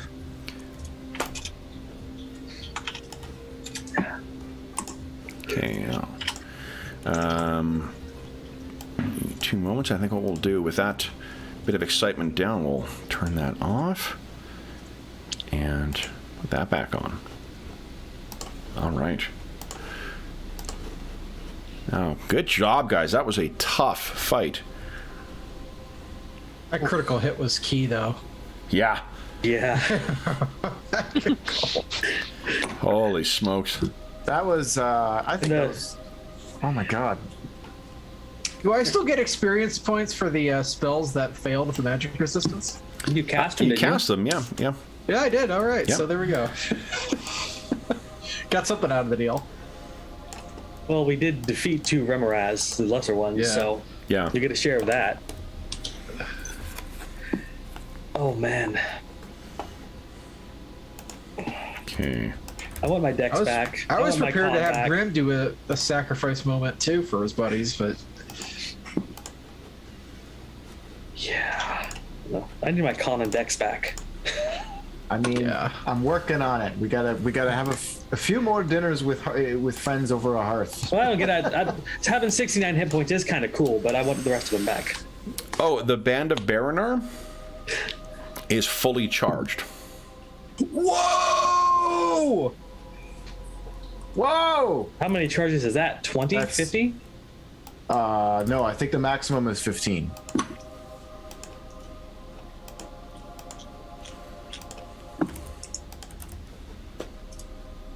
Pretty sure, yeah. Pretty sure the max is 15. Give me a second. I can double check that for you. Wow. I am like, now I'm really Kevin, you keep saying these things, and so like I'm quite insistent actually right now. I need to know the war story that led to Cola getting all this booty. It will be revealed in due time for sure. Yeah. I just have a question. Yes. Just speaking out loud, out of character. If Clangeddon interfered, was this in response to him balancing the scales of something interfering before, or is he leaving it open for Oriel to stick her finger in and do something? That's a very interesting question that I think we'll have to wait and find out. Or theorize about in character. Well, Falco's definitely thinking about it because he remembers the last time. I'm particularly fascinated the fact and the fact that like the beard is changed. This is because this like every time you cast Silverbeard, okay, as a spell, you like the more often you use it over the course of a priest's life, their beard will gradually turn to a not silver, not literal silver. That'd be great though, wealthy, but like it turns into a silver color. So the fact that it's all just happened over the course of... I was going to say, does he look noticeably older? Like he's been gone for a long time? He actually looks quite pale. He's quite pale for a dwarf anyway, but he's looking quite pale. Maybe it's just because of the washed out beard. Yeah, Kevin didn't say I leveled up, so I don't assume that Cola's that much older than he currently was before. Unless aging is just part of the process, and but I've got a few hundred of those years to spare. One too many hits with the haste spell. Yeah, really. So Hyperbolic Andrew, time chamber. thanks for bringing up the idea about the dwarves growing actual silver beards. I actually kind of think that's cool. Well, yeah, again, I like that idea. Mm-hmm. And gold, and like copper beards and like gold beards. Yeah. And having a caste system based off of metallic metal you're growing out of your. You're basically describing like Clockwork Horrors, but in beard form. Yeah, or like the Arumvarax, which is that. Yeah. That could be fun. Yeah. That could be fun. I actually kind of like this idea. I'm projecting a mental image of people trying to get the beards off the dwarves if they're made of precious metal, and instead of just calling it mugging, it's a dwarf shaving now. Yeah, totally. To harvest some dwarves. Well, it also reminds me of they're kind of like humanoid equivalents of like the Arumvarax, that monster from the second edition monster manual. That's like the badger thing that has a gold that eats gold and has metal. Yeah, metal. I've always wanted to use one of those. I have used one of those in Pathfinder 1 during the Iron Gods thing. Are you playing or are you running Giant Slayer? I'm playing in. Okay. So we just finished the third book, so okay. as long as Arumvaraxes can't fly, I'm fine. It's actually, what about a giant machine that throws Arumvaraxes at you? All right, have you a plan for that account or that possibility? No, I have not, because Actually, you're fine. Those things are terrifying, though. They have 8 legs. Yeah, they get raked attack and per pounce. Yeah. And then the kind of thing that people like the players are like, it's a small to medium sized creature, whatever, and like It's a small creature.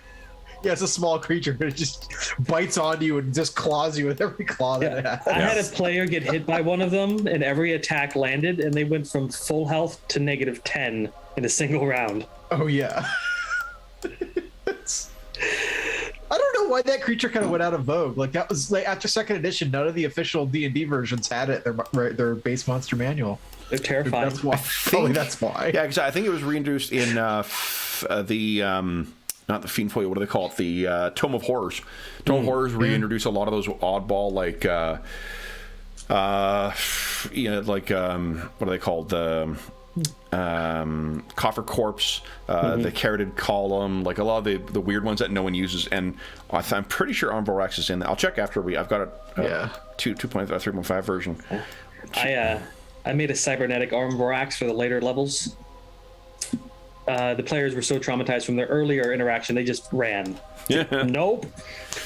All right. And they could have expanded it more. They could have had an Argentum Varax for a silver one, and they could have had an Eris Varax for a copper. You got one trick here. There's a silver one. Everything is going to be metal-related cast system. Yeah. You're that writer who had like one great idea, and it's just the same thing over and over. You're David Eddings. Yeah, exactly. Okay, so then, sorry guys, I finished setting up everything I need to. So, what are you guys doing here?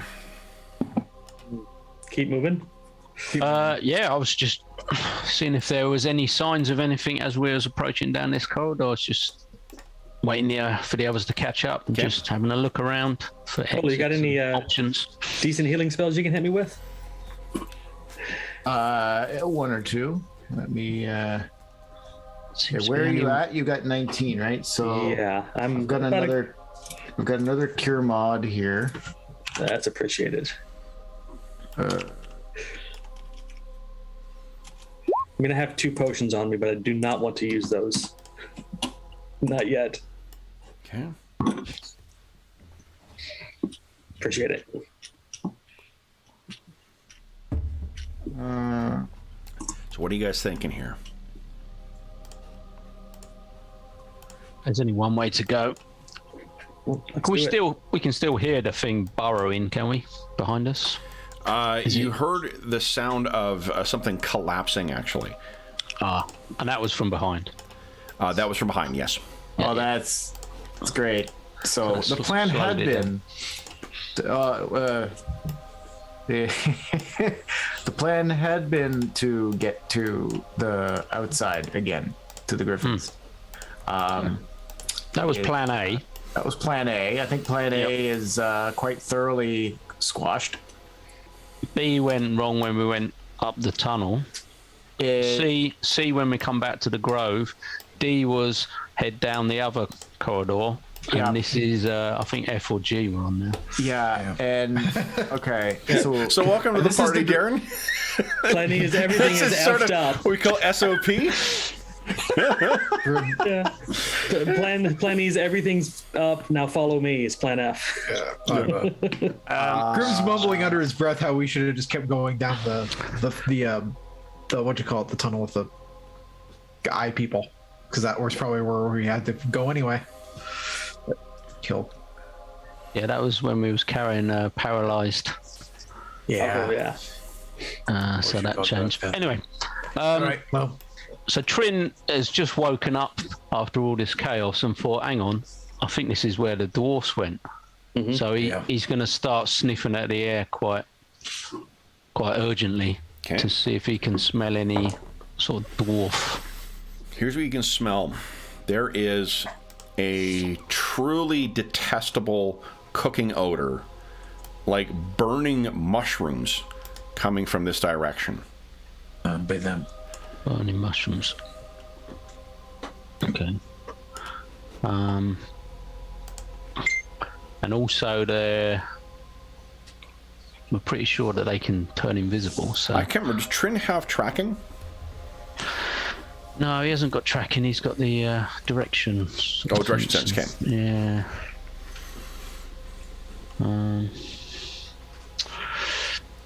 I'm worried about the light that I'm giving off again. If we're heading into their territory, so I don't know if it's better for one of the dark vision chaps to sort of lead us in more darkness. Vision chaps. All right.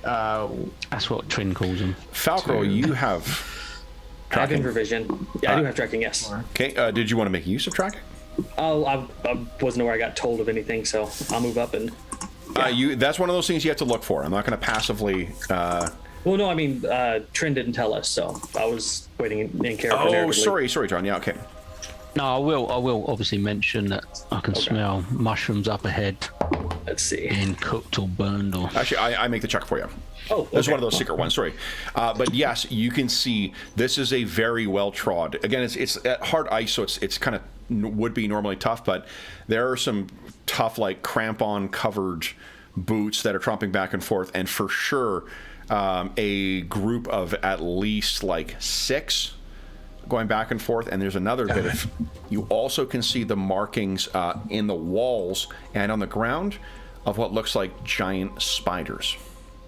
Well, there's no going back to where we came. We need to be very careful. Cola, you're well aware that the cursed dark dwarves at Vergar, they definitely have been known to make use of giant spiders as effective mounts underground.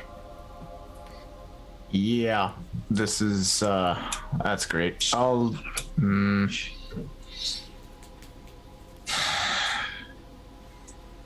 Taking point here again.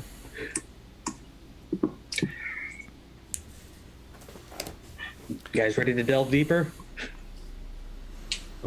Until we find an alternative route, we've only got one way to go.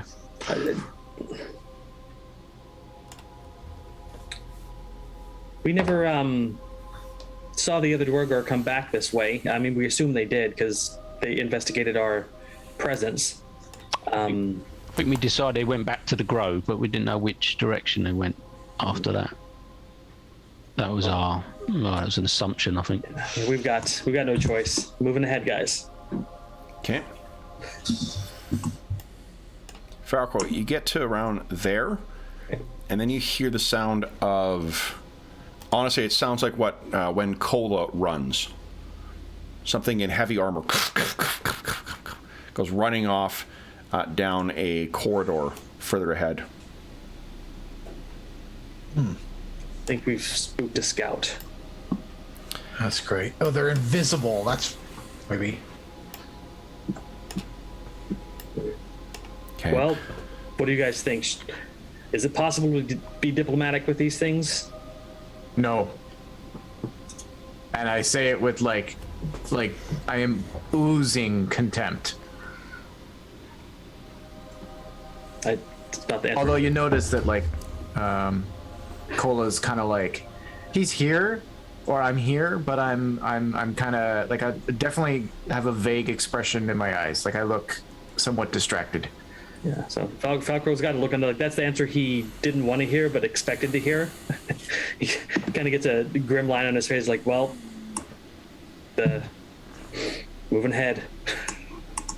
Well, if they're making noise, do we want to speed up to take advantage of the cover of the noise, get a bit of distance? Yeah, I think it makes sense. See if we get some options before whatever comes back. There's an opening ahead. So then, if that's as much as you guys could move in around, let me make another movement here.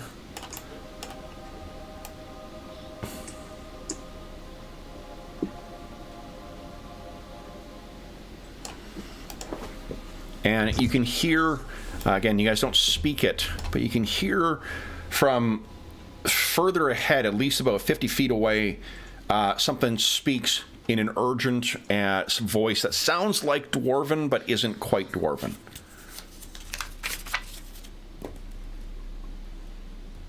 Right. I'm going to attempt to be diplomatic if I can, Cola. Try to contain yourself. No promises. What are you guys doing? So take a move as if you had a round to move. So, and let me tell you what you see here.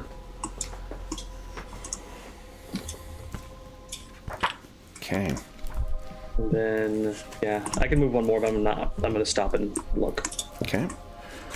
Kind of like, I'm doing like a half move, kind of scanning the ground as I go. Sure. What you see to your right there in the north, Falcorel, the cavern has a 15-foot high ceiling, and a smaller dead-end cave at the back, and sticking out of the cave's floor at a 60-degree angle is a giant-sized wooden spear with an obsidian tip pointing upwards, and it glows with a faint, cold light. Virtuous Cola. And then directly ahead, let's see here, is... icicles cling to the 20-foot-high ceiling of this ice cavern, and embedded in the southern floor is a domed circular building made of seamless black stone and decorated with faintly glowing constellations. There are, from where you can see, there is a frost-covered statue of a human wizard that stands outside it, gazing outward from atop a 3-foot-high pedestal. It all rests on a 5-foot-high curved stone platform. So this here is 5 foot high, but what you can see, there is a little, looks like they broke some ice and made like a ramp to get up here. That's what you see ahead of you, Falcro. Grim, I'm not sure how much you can see right now. I can't. Any way to tell on the ground which direction the recent movement went? Oh, I'm sorry, I was on the wrong layer, guys. I'm gesturing. Right here is where the ramp is. Okay. Okay, sorry about that. I'm assuming the recent movement went that way. From maybe tracks or... you couldn't tell. The movement is back and forth, actually. Okay. Yeah, so... I'm going to peek my head up to the tunnel on the right and indicate people should look to the left as well. Okay. While you're doing that, let me finish my... Oh.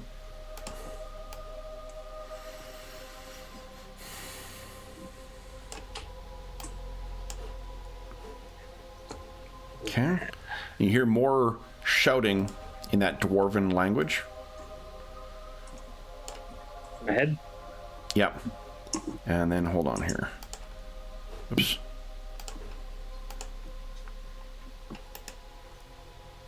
There we go. Sorry, go ahead, guys. Okay. So, Cole, you can hear at least 2 voices now. 2 different voices speaking in that debased dwarven tongue.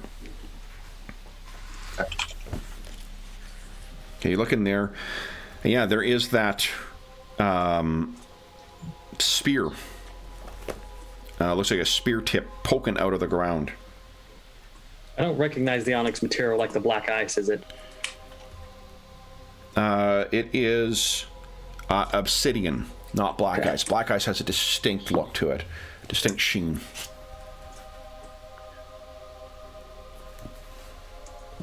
Cola, are you familiar with any kind of this in the Duergar? Or could this be the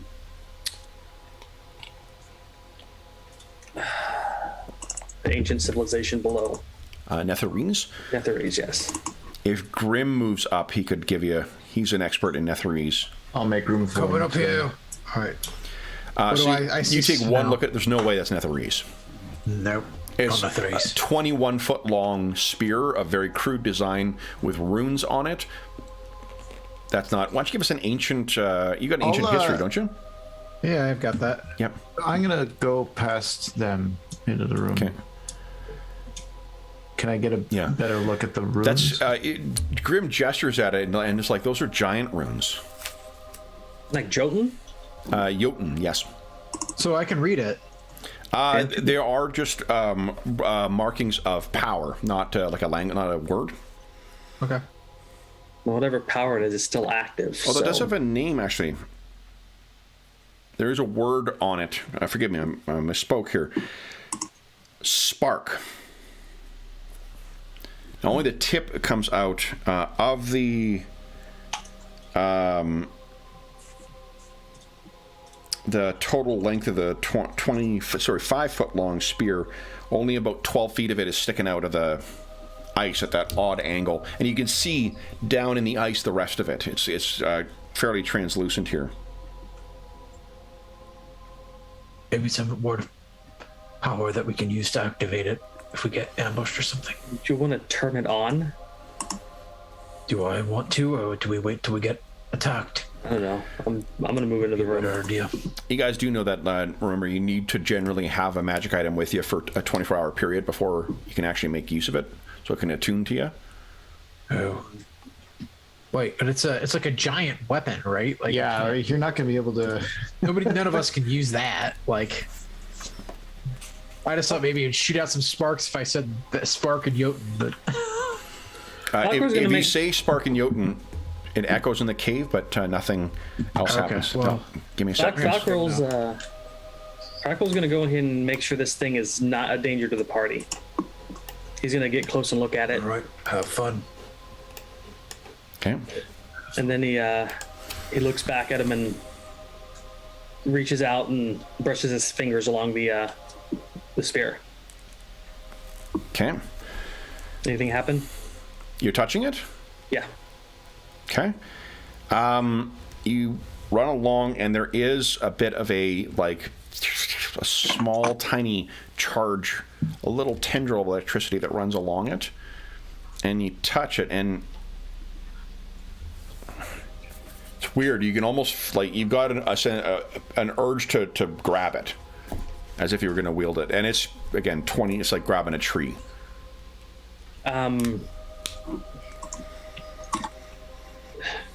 Somewhat out of character. He grabs it. Okay. So you grab it. You have your halberd in the other hand? Yes. Okay. You're going to need to get two hands on this thing if you want to try and move it. I rolled a nat 20 on a will save, which is like a nat 1. So he basically lets go of it and just grabs it with two hands and tries to pull it. Would you give us a strength check, please? Do that. And I need to roll 16 or under. Okay. 3. That's a great roll. So you drop the spin. You guys are looking at what do you... And as you sort of push this thing to one side, the whole thing seems to... You can hear the sound of splintering and shifting ice as this thing seems to magically resize. Oh, Did not expect that. I expected lightning to shoot around the room. However, Oh, cool. Falcarel has also resized.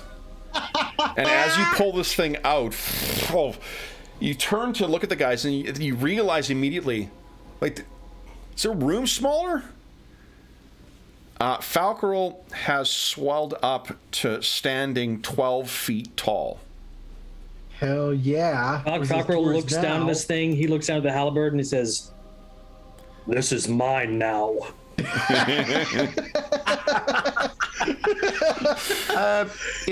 Falcarel, that's all well and good, but how do you plan to get it out of here?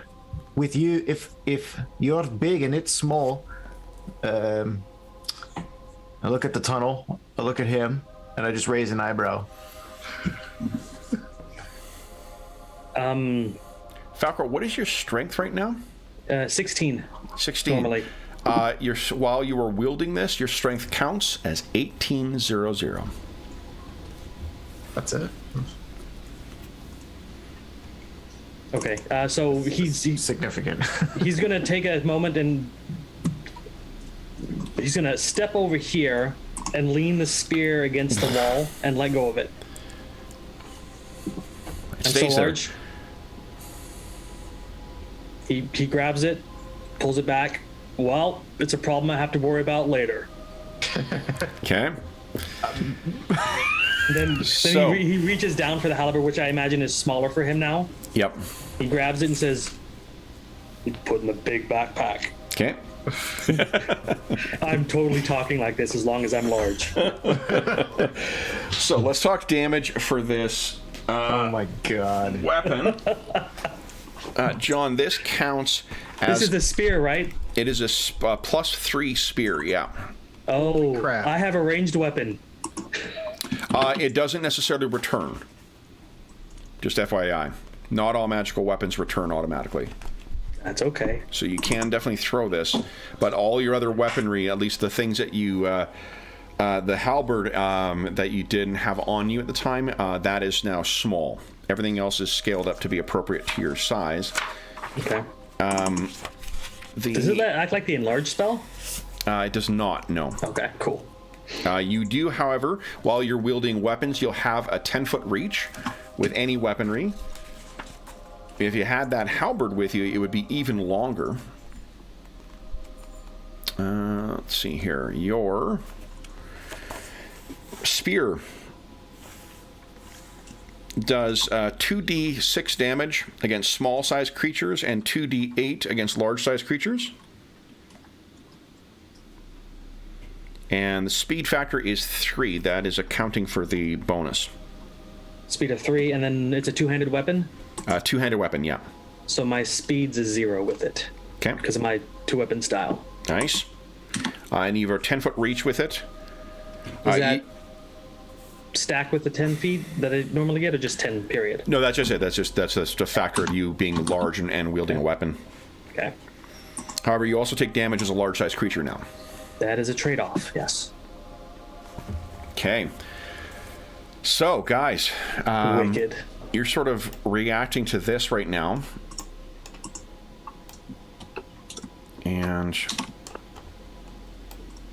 this is actually Falco started with a spear, and he only used a quarterstaff, and he only used a halberd because that's what it was.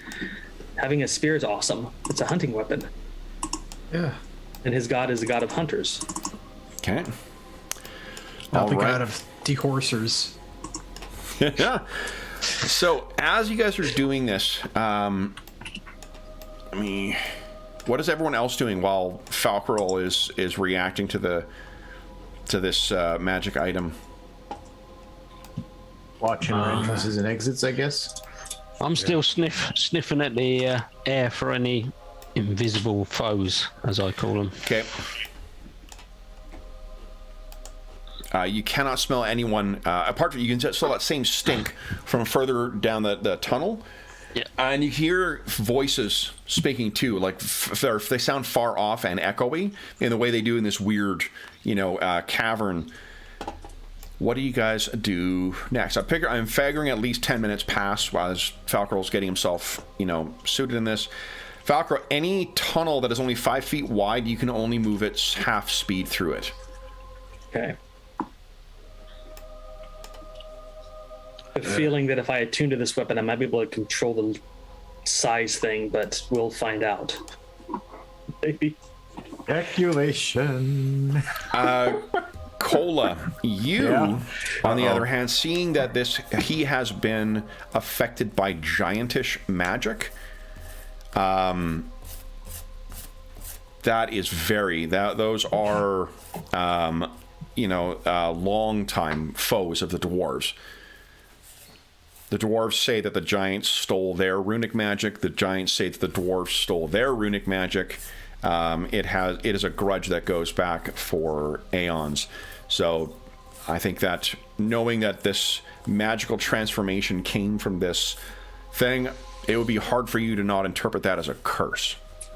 Yeah, I would think so. I'm eyeing him, and I'll again, Falcarol, leave this wretched thing.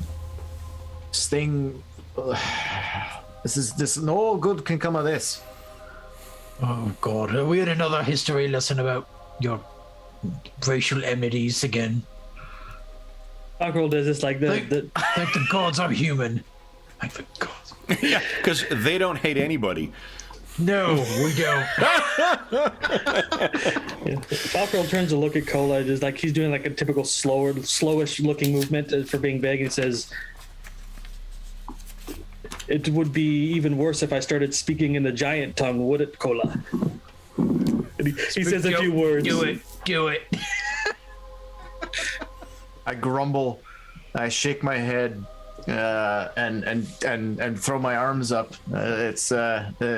I'm marking my words, Falcarol. This is going to end badly. So be it.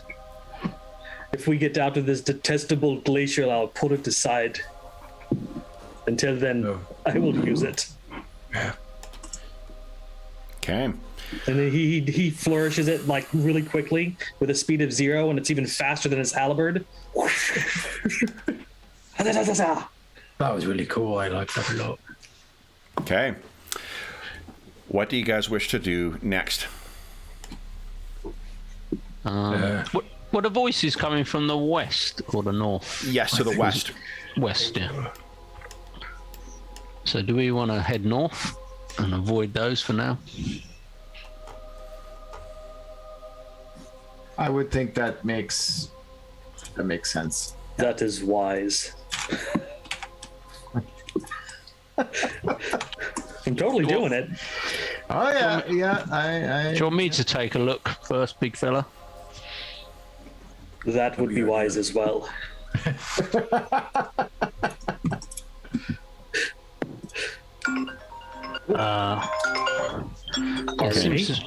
Seems to be a dead end. Falcor looks in. He goes, "It is a dead end." All right. Well, again, we seem to have no options. It is this. The gods were leading us to a specific destination. So we should head back down this way to where that slope was. You see Falcor falling grim, and he's like, "Oh, don't want to step on you." Ola, would you like to get ahead of me in case I get stuck? Yeah, I'll go. I don't even need to crouch or anything. I'm just gonna go walk right between his legs.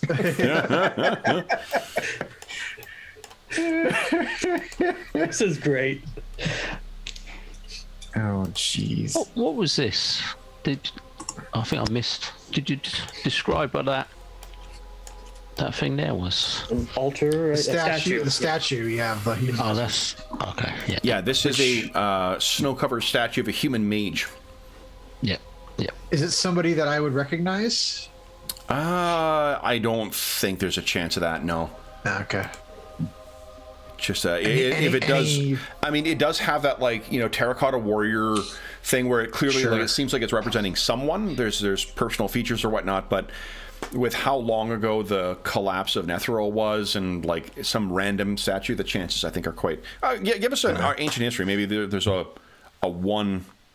A 5% chance. That's maybe a little generous, but we've already seen 3% come up today, so fuck it, let's roll. There you go! Natural 1! Oh, that's a super check. Give me a check here. That's amazing. All right. All right, so that is actually... you recognize the name. It doesn't. You can't recall, but it is the robe that the person is wearing and whatnot. This is clearly an astromancer, someone who studies the way that the shift of the heavens affects magical things. The flow of ley lines and whatnot is a thing in the Forgotten Realms to a degree, but what these are is an ancient Netherese way of going beyond that and studying how the shifting of the spheres in the heavens can actually affect magic. It may give you some insight as to what this place actually was. I think this is okay. Explain that, and I point out I predict this was the ruins of some observatory, some kind. So, keep an eye out for some lenses or something. That could be useful. And this is where the slope was between these two levels. We can just you can just make your way climb up there. Yeah. Okay. I'll just peer around this corner. Okay. Looks like there's another platform. And another one of these statues, similar. Yep. Okay. Again, sniff at the air and... That same stink is coming from up ahead. Cooking, sort of. You guys hear Falcor grumbling in the back a little bit when he's squeezing through stuff. He's like, I didn't like enclosed spaces when I was smaller.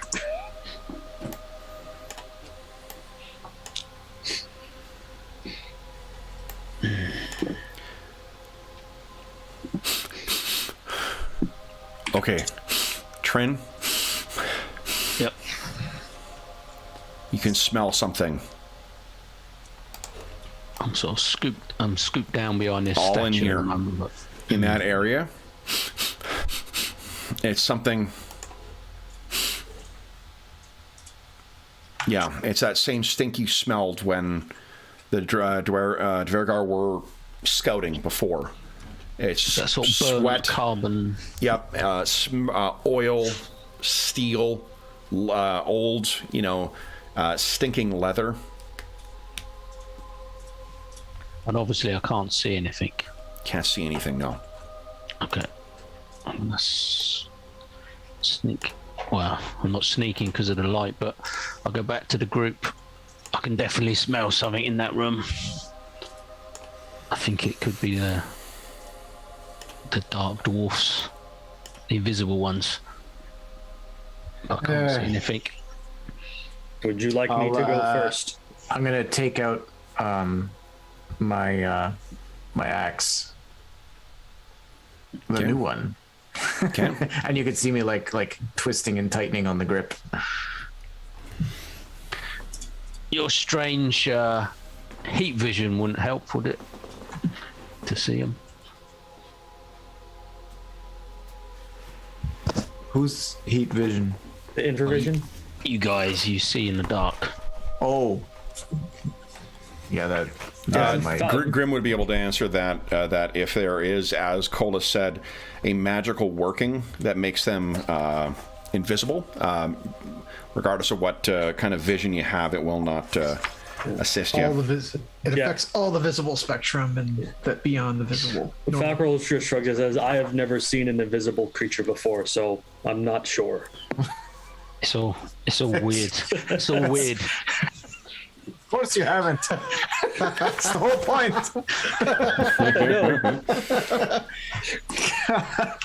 The Trin seeing in the dark is weird.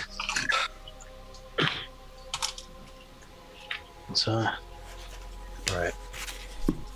I'll get out my ice mage staff just in case and look at it. Kind of disappointingly compared to all the other new toys everybody else seems to get.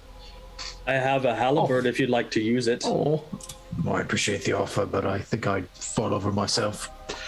Yeah, I have I take out the master battle axe, I think it is, because Cola's got to find someone to sell these axes to. He's got too many now. You can never have too many axes. I suppose. Isn't there like a Blades Axe Storm of Clangedon or something? There is a spell, spell. that Axe Storm of Clangedon, that this is exactly why I need to get dual weapon fighting as a non-weapon proficiency, because I have 3 attacks with axes. Be assured, little dwarf, and he pats you on the head. I shall teach you how to do that when we train next.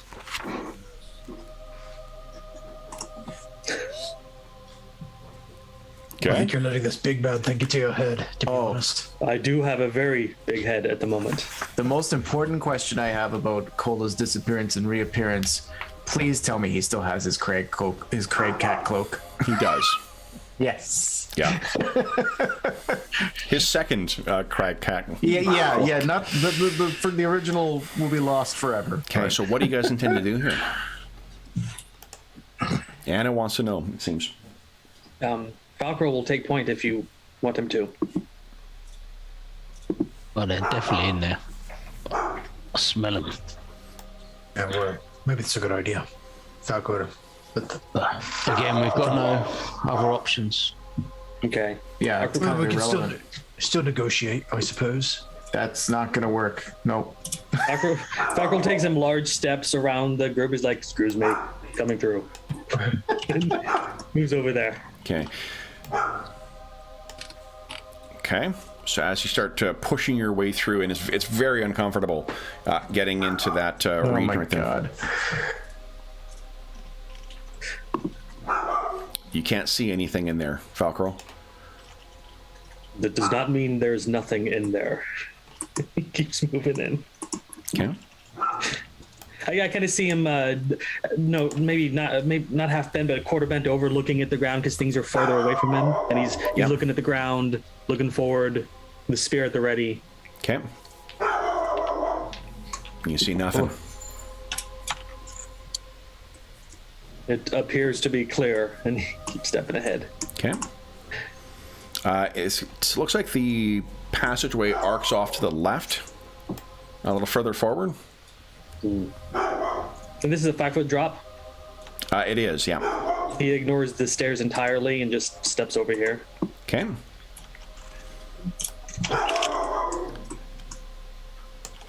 And then everyone stop.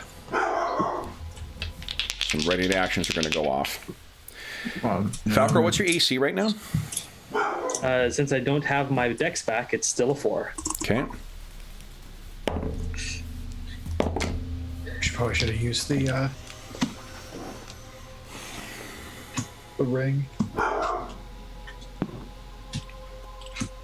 Okay.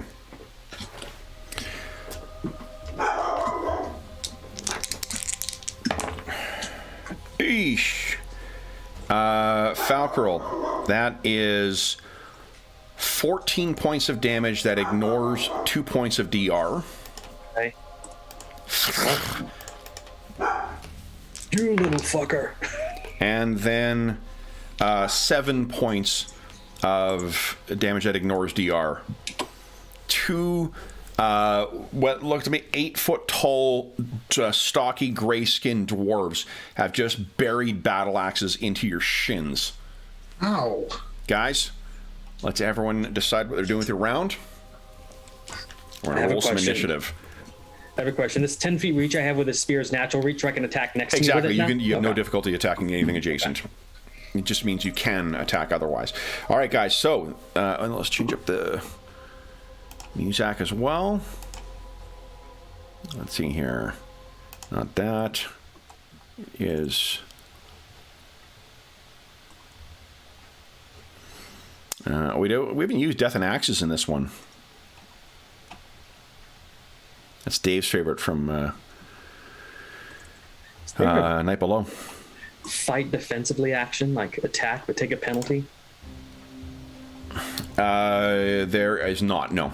Yeah, I know there's a parry option. But... Okay, so then let's. I think Darren. I think you're the one who's rolling our initiative here still. Okay. So everyone decide, or maybe. Oh, did you lose last time? I think you lost, and it was just that. So. Yeah. Okay. So John, we're up to you. Everyone decide what you're doing with your round, and then John, would you beat my 9? Tied it. Okay.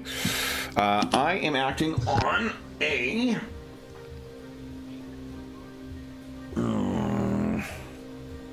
That is a 16.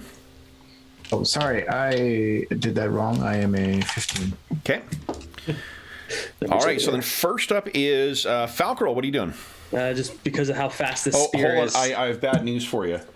You're gonna have to add 6 to all of your actions to your speed because you are large size now. Oh, well, that's new.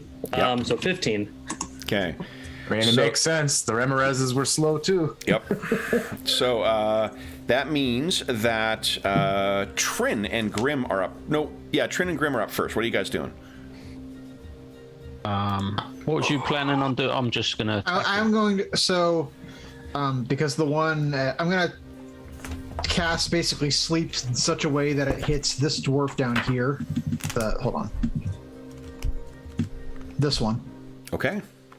And so that's 2d4. 4 plus 3 hit dice is the max. I'm just gonna take a shot if this has less than fewer than. Okay. Here we go. So 7 hit dice. If it. All right, and it's what's the level where they start getting saves against it, or it's not? Well, it's 4 plus 3. I think is it's when it I don't know if they get a save. I think it might not. Let's if you don't remember, let's just look it up. Yeah, I'm looking at it. Okay. They're 4 plus 3 hit dice. They're unaffected. Okay. So fortunately, these 2 drop down unconscious.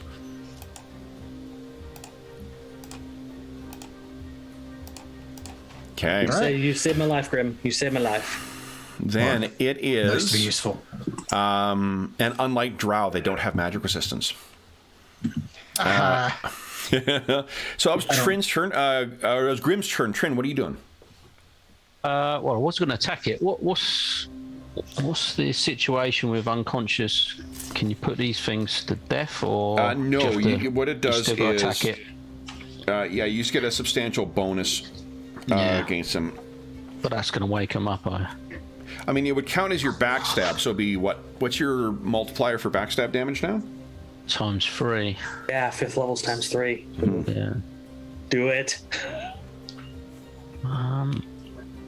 Okay. I shall move up. Yeah, you automatically hit, and you cause normal damage.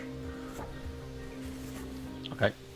So I'm just going to try and put this one. Okay.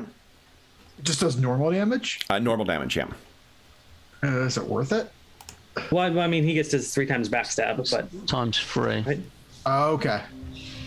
And I'll use my staff, so I'll give it like extra Give it a damage. charge. Okay. Oh, But he's is that before the modifier? Now I Before multiply it. But if you're expending the charge, I'll multiply it by 3.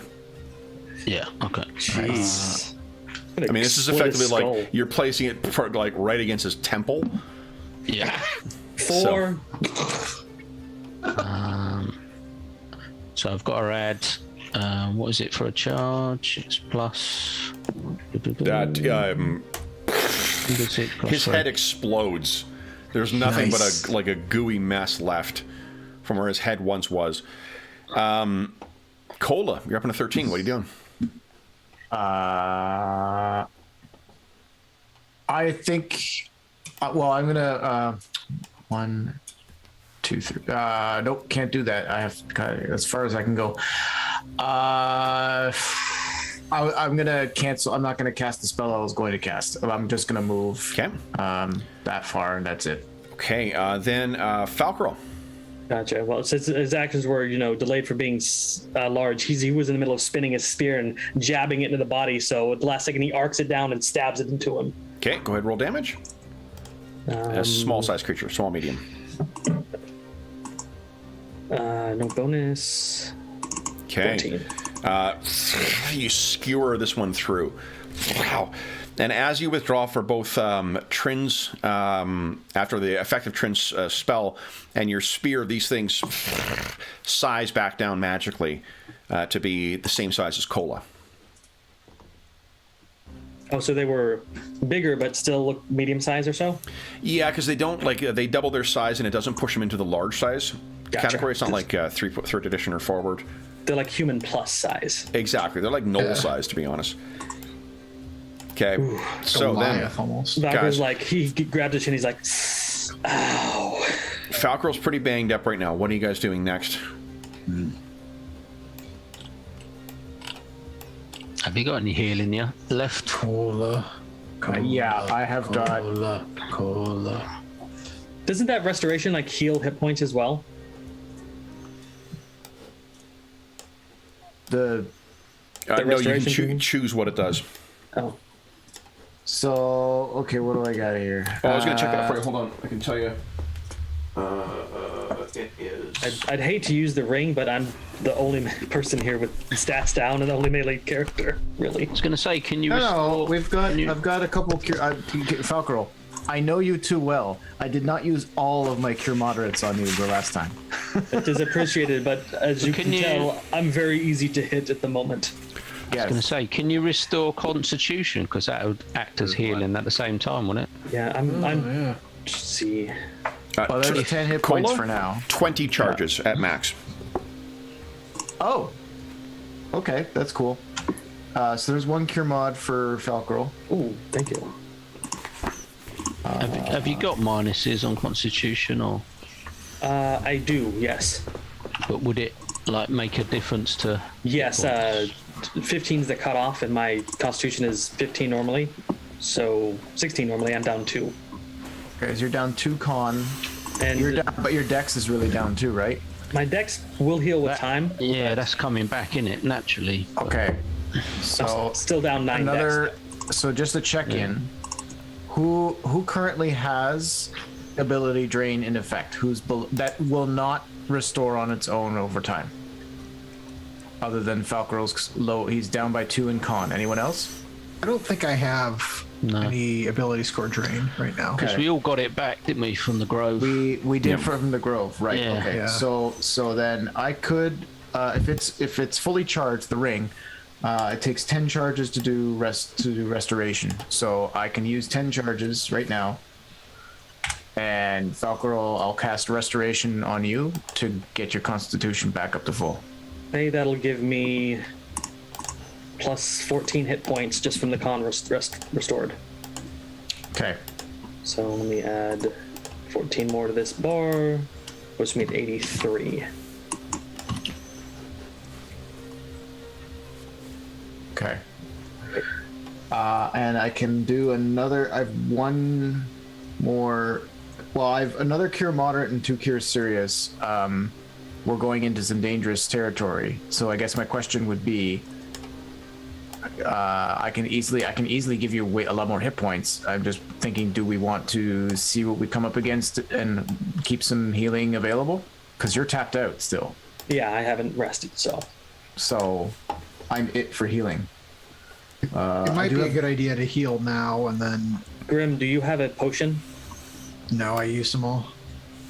I'll hand you one just in case, because Okay. you might be able to save somebody's life with it. Yeah, maybe. Oh, is the potion large size like I am? do- Does it shrink when he gets a hold of it? No. Seriously, I'm rolling a giant potion. Wait, guys. Wait, hold on. If the potion also became giant-sized, now I'm imagining the rules are the mechanics, but like, is that one dose of potion, or is it now 10 or whatever doses of potion if we were to divide it out in It's like they cut it with water, essentially. Damn. It's yeah. I can't decant it. No. I mean, I suppose like, why would anybody do anything other than It is a make one magic little vial and potion then though, make it so like bigger? you can take it and just like glug, glug, like big gulp it all the way down, and you're not going to fill up. It's enchanted Down as well, it, too. You down can it, still make down use it. of it. It's just that it's very cumbersome. Chug. Yeah. Okay. So I'll keep. Cool party trick. I'm gonna keep one of my cure moderates available. Falcor, I'll do one cure serious on you. Oh, that's much appreciated. And then that way I'll still have one cure serious and one cure moderate available in case of emergencies. Not like those happen very often, but. Okay, there's another 9 for you. Appreciate it. Okay. I guess I did have another potion. Did you want that back then? Oh yeah, no. If you got a potion on, I'll keep the other one. Yeah, I've got one potion. So Valkyrie, he'll turn and look at Grim and says, "Well, I can confirm you can't see them with infravision when they're invisible." Well, that's what I think I told you, but whatever. What would you guys like to do next? Are they carrying anything that's unusual? These. I mean, yeah, they're let's search adventuring those. gear, basically. Although Tsunami? they're not, what they're carrying is like the stuff you would it's not what you would use for. They don't have a backpack on them. This is if you're keeping watch away from camp. Have they got anything, related to the location, ice-related sort of equipment, anything like that? They have crampons on. Okay. Do I still have my And if you look them crampons? over, you know what? Grim, I'm assuming you are more mercenary-minded. If you're looking through their coins, Yeah, I am. some of the gold coins on them are Netherese in origin. Oh, hell yeah. Got a praise in as well, just in case. How many of relevant. these said coins are there? I mean, not many. There's eight gold coins on one and 8 on both of them. All right. Or 8 each of gold them. pieces, or 8 gold pieces, yeah. That are Okay. Netherese. I'll take Otherwise, those. it's they're not really carrying much else, and they seem to be tucked away in sort of like a not a coin purse, but like a bag you'd use just to store stuff you need to have Sure. quick access to. Standard, 3rd edition dungeon punk, pouches everywhere type stuff. So, what do you guys wish to do next then? I'm going to go up here and So here's sniff down something this curious. corridor. Yeah. There is an ice corridor there, but let me make sure I'm on the right layer here. All along here, a thick and what looks to be fresh wall of webbing has completely sealed off this corridor here.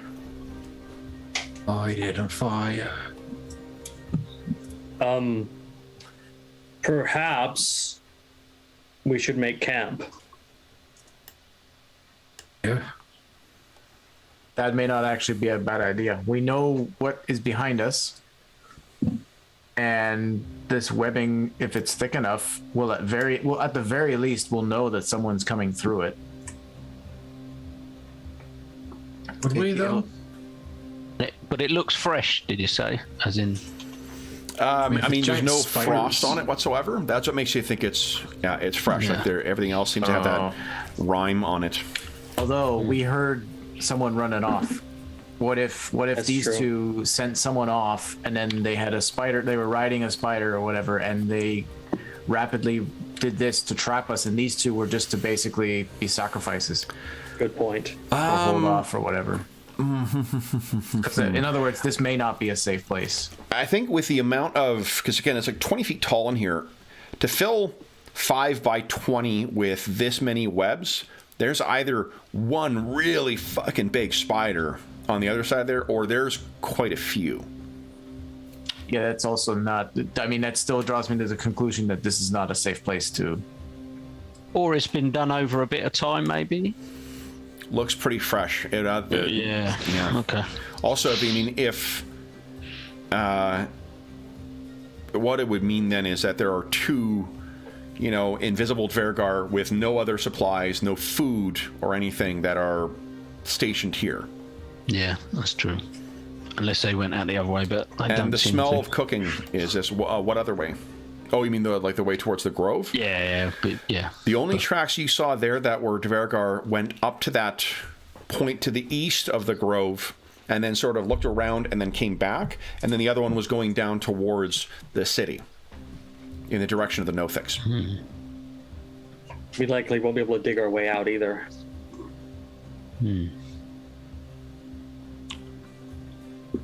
But it Yeah, would take the dwarf some time to get through those webbings as well, wouldn't it? Yeah. But the spiders would... Spiders are able to move across them and whatnot, but they don't Yeah. move through them any faster.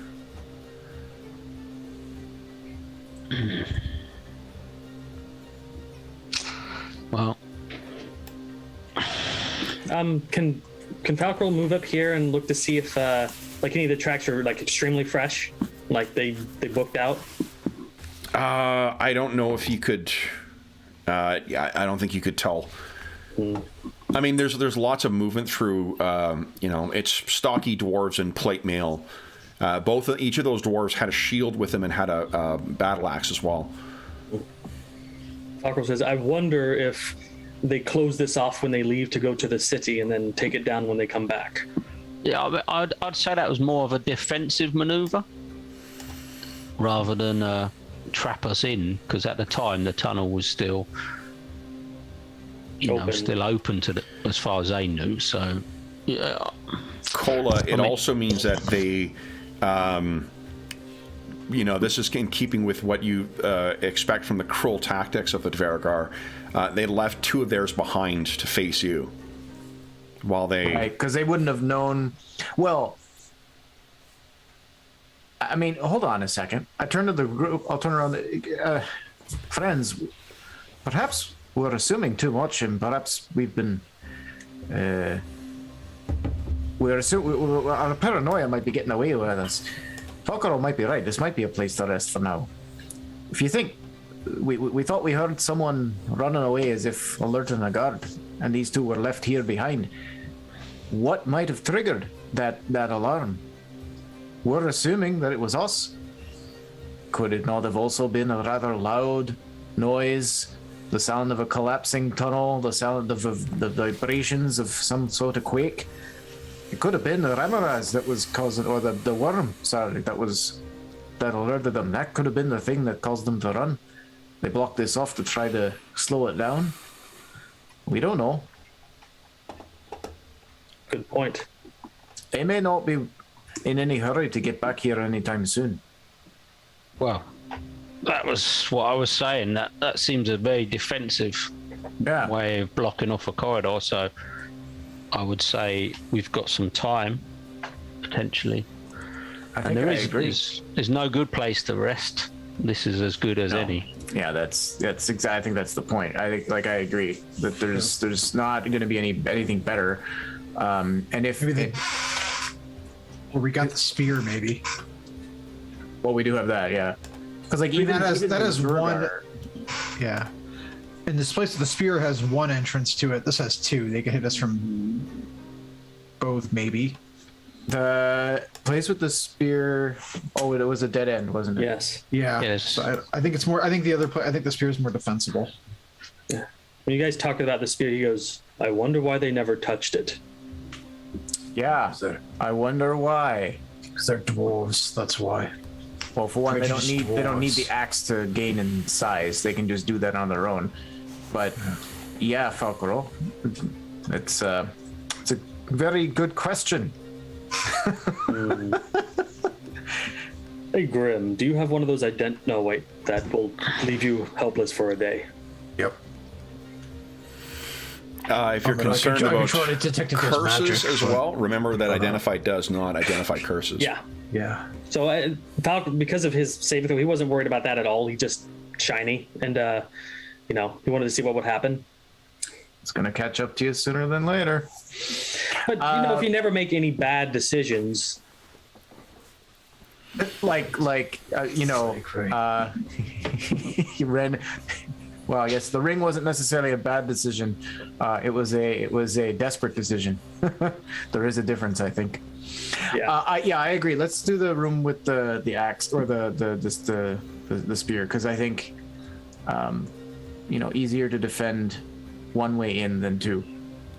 Although, Well, there is only one way into here, really. yeah, that's true. Like the way we came is blocked. We can't. Nothing can come here. Well, one big thing could come here, but if that happens, it doesn't matter where we are. Yeah. Yeah. But if we are in the other room, we could put a scout to at least listen, and we might get some warning. Whereas if we're here and they come through the webs, we're just right here. There's no the only warning we would get is if we see that if we hear or feel the webs being cut. And if they're spiders, if they're riding them, then we're not probably going to hear that very much. Yeah. Spiders will just go. They'll just gradually cut Yeah. it down quietly. If we're in the other room, we can at least funnel. I don't know. Yeah. I There's think no we should good go option the other here. room, personally, if you ask me. They're pretty I vote silent, for the aren't they? room.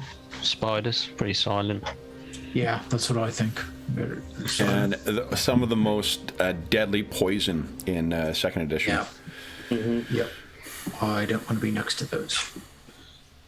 What would you guys like Yeah. to do then? I vote other room. Yes. And we'll take the weapons from the bodies and we'll stack them against the opening. So if they try to sneak through, they'll make noise because they can go invisible.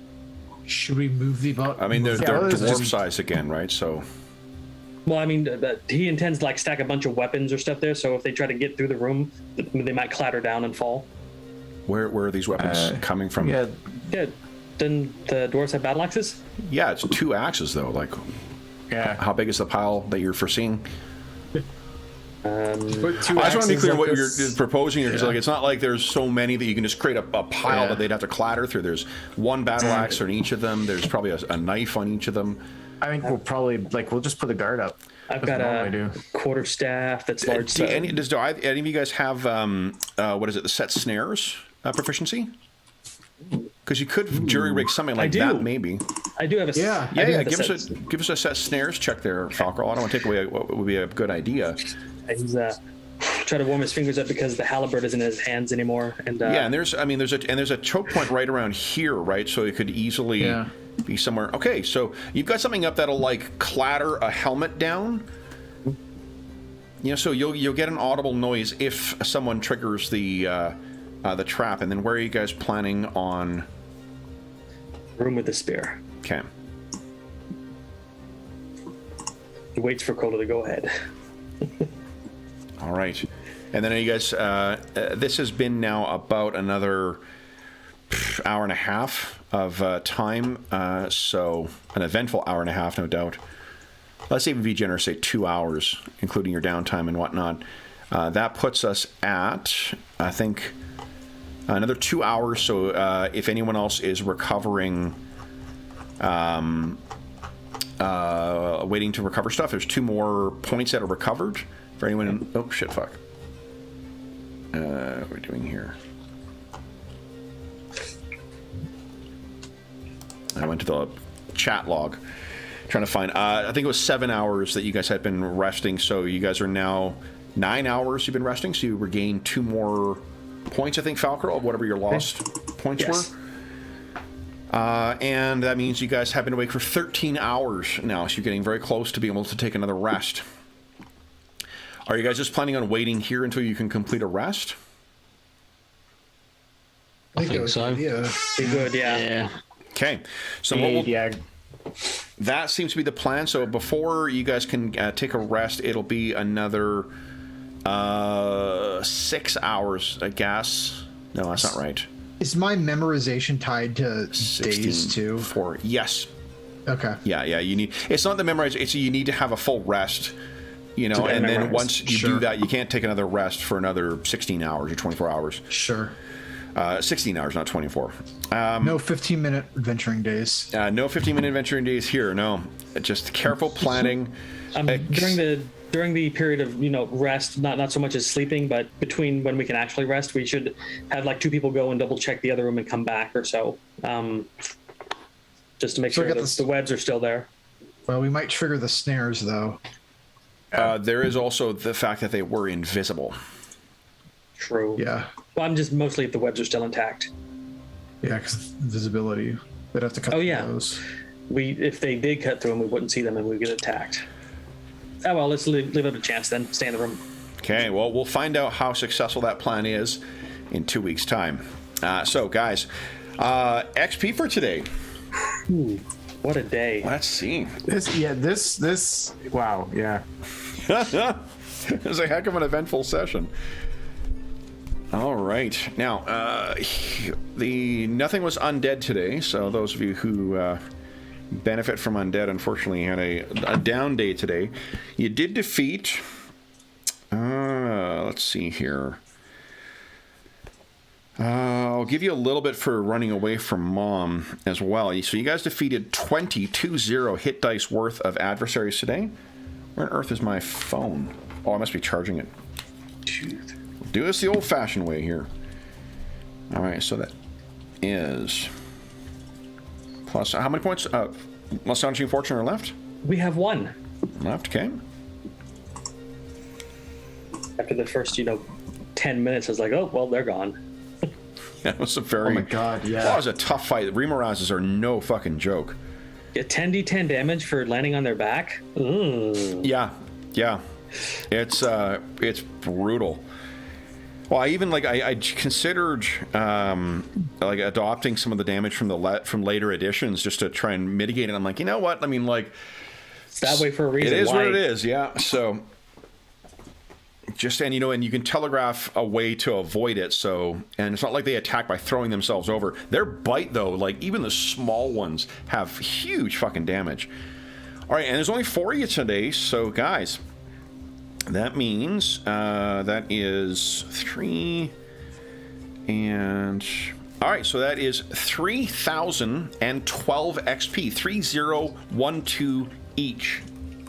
Woo. Let's see. Anyone ding? Let's see. Nope. And you're starting to get that long march between levels now? I am another session like that, and I will hit Ranger 8. Okay. It's ridiculous. It's been 2 sessions, and I still haven't leveled. This game's bullshit, Madison. Come on. It's been 2 sessions I haven't leveled. Grim, how are you looking? Oh my god. 1 moment. Let me check. Sure. My... So, no, you're getting to those levels where the fighter or the mage levels start getting a little shorter. Ooh, I think I need 80,000 to get to the next level, so I'm very close, but not quite there. Not quite there. Okay. And Cola, are you? You got a ways to go. I'm at Oh no, 90,000.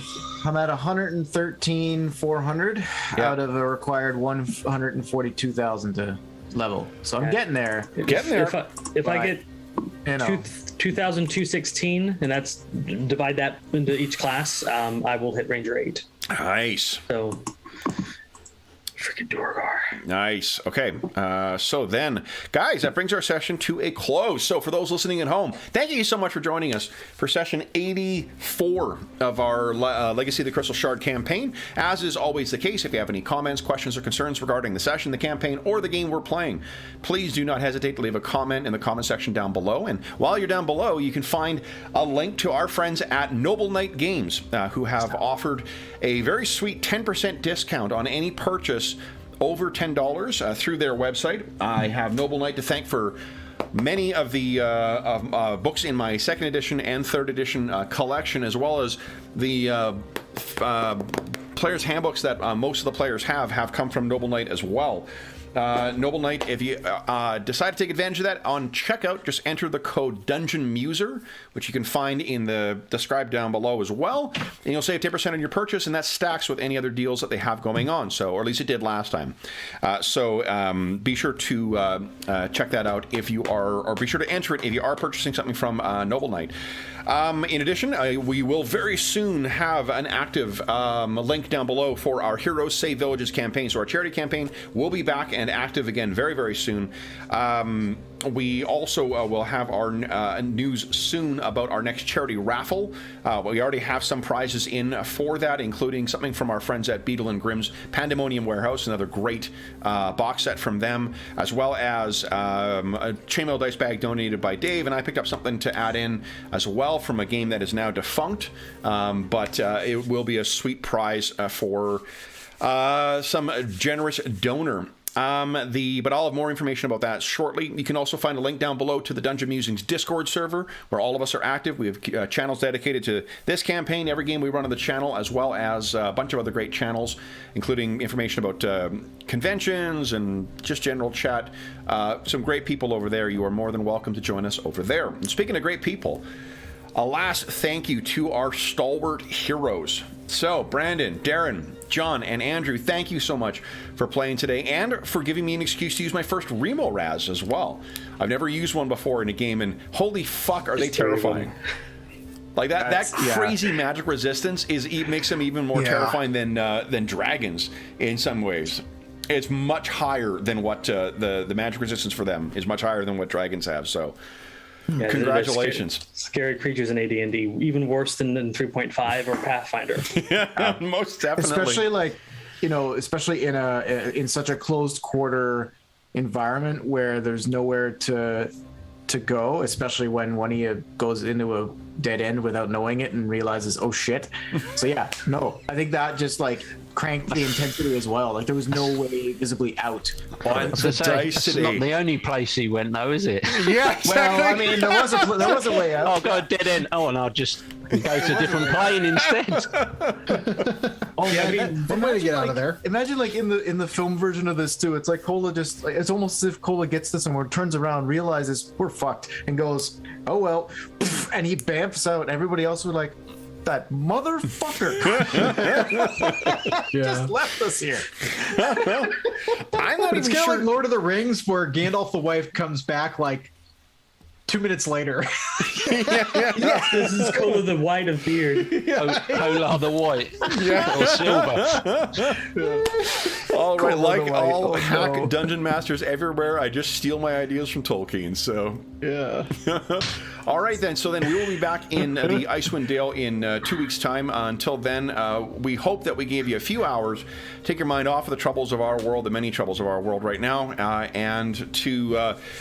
think of the troubles that our heroes in the Icewind Dale have been uncovering and encountering. And until we see you again, stay safe, stay healthy, and happy gaming.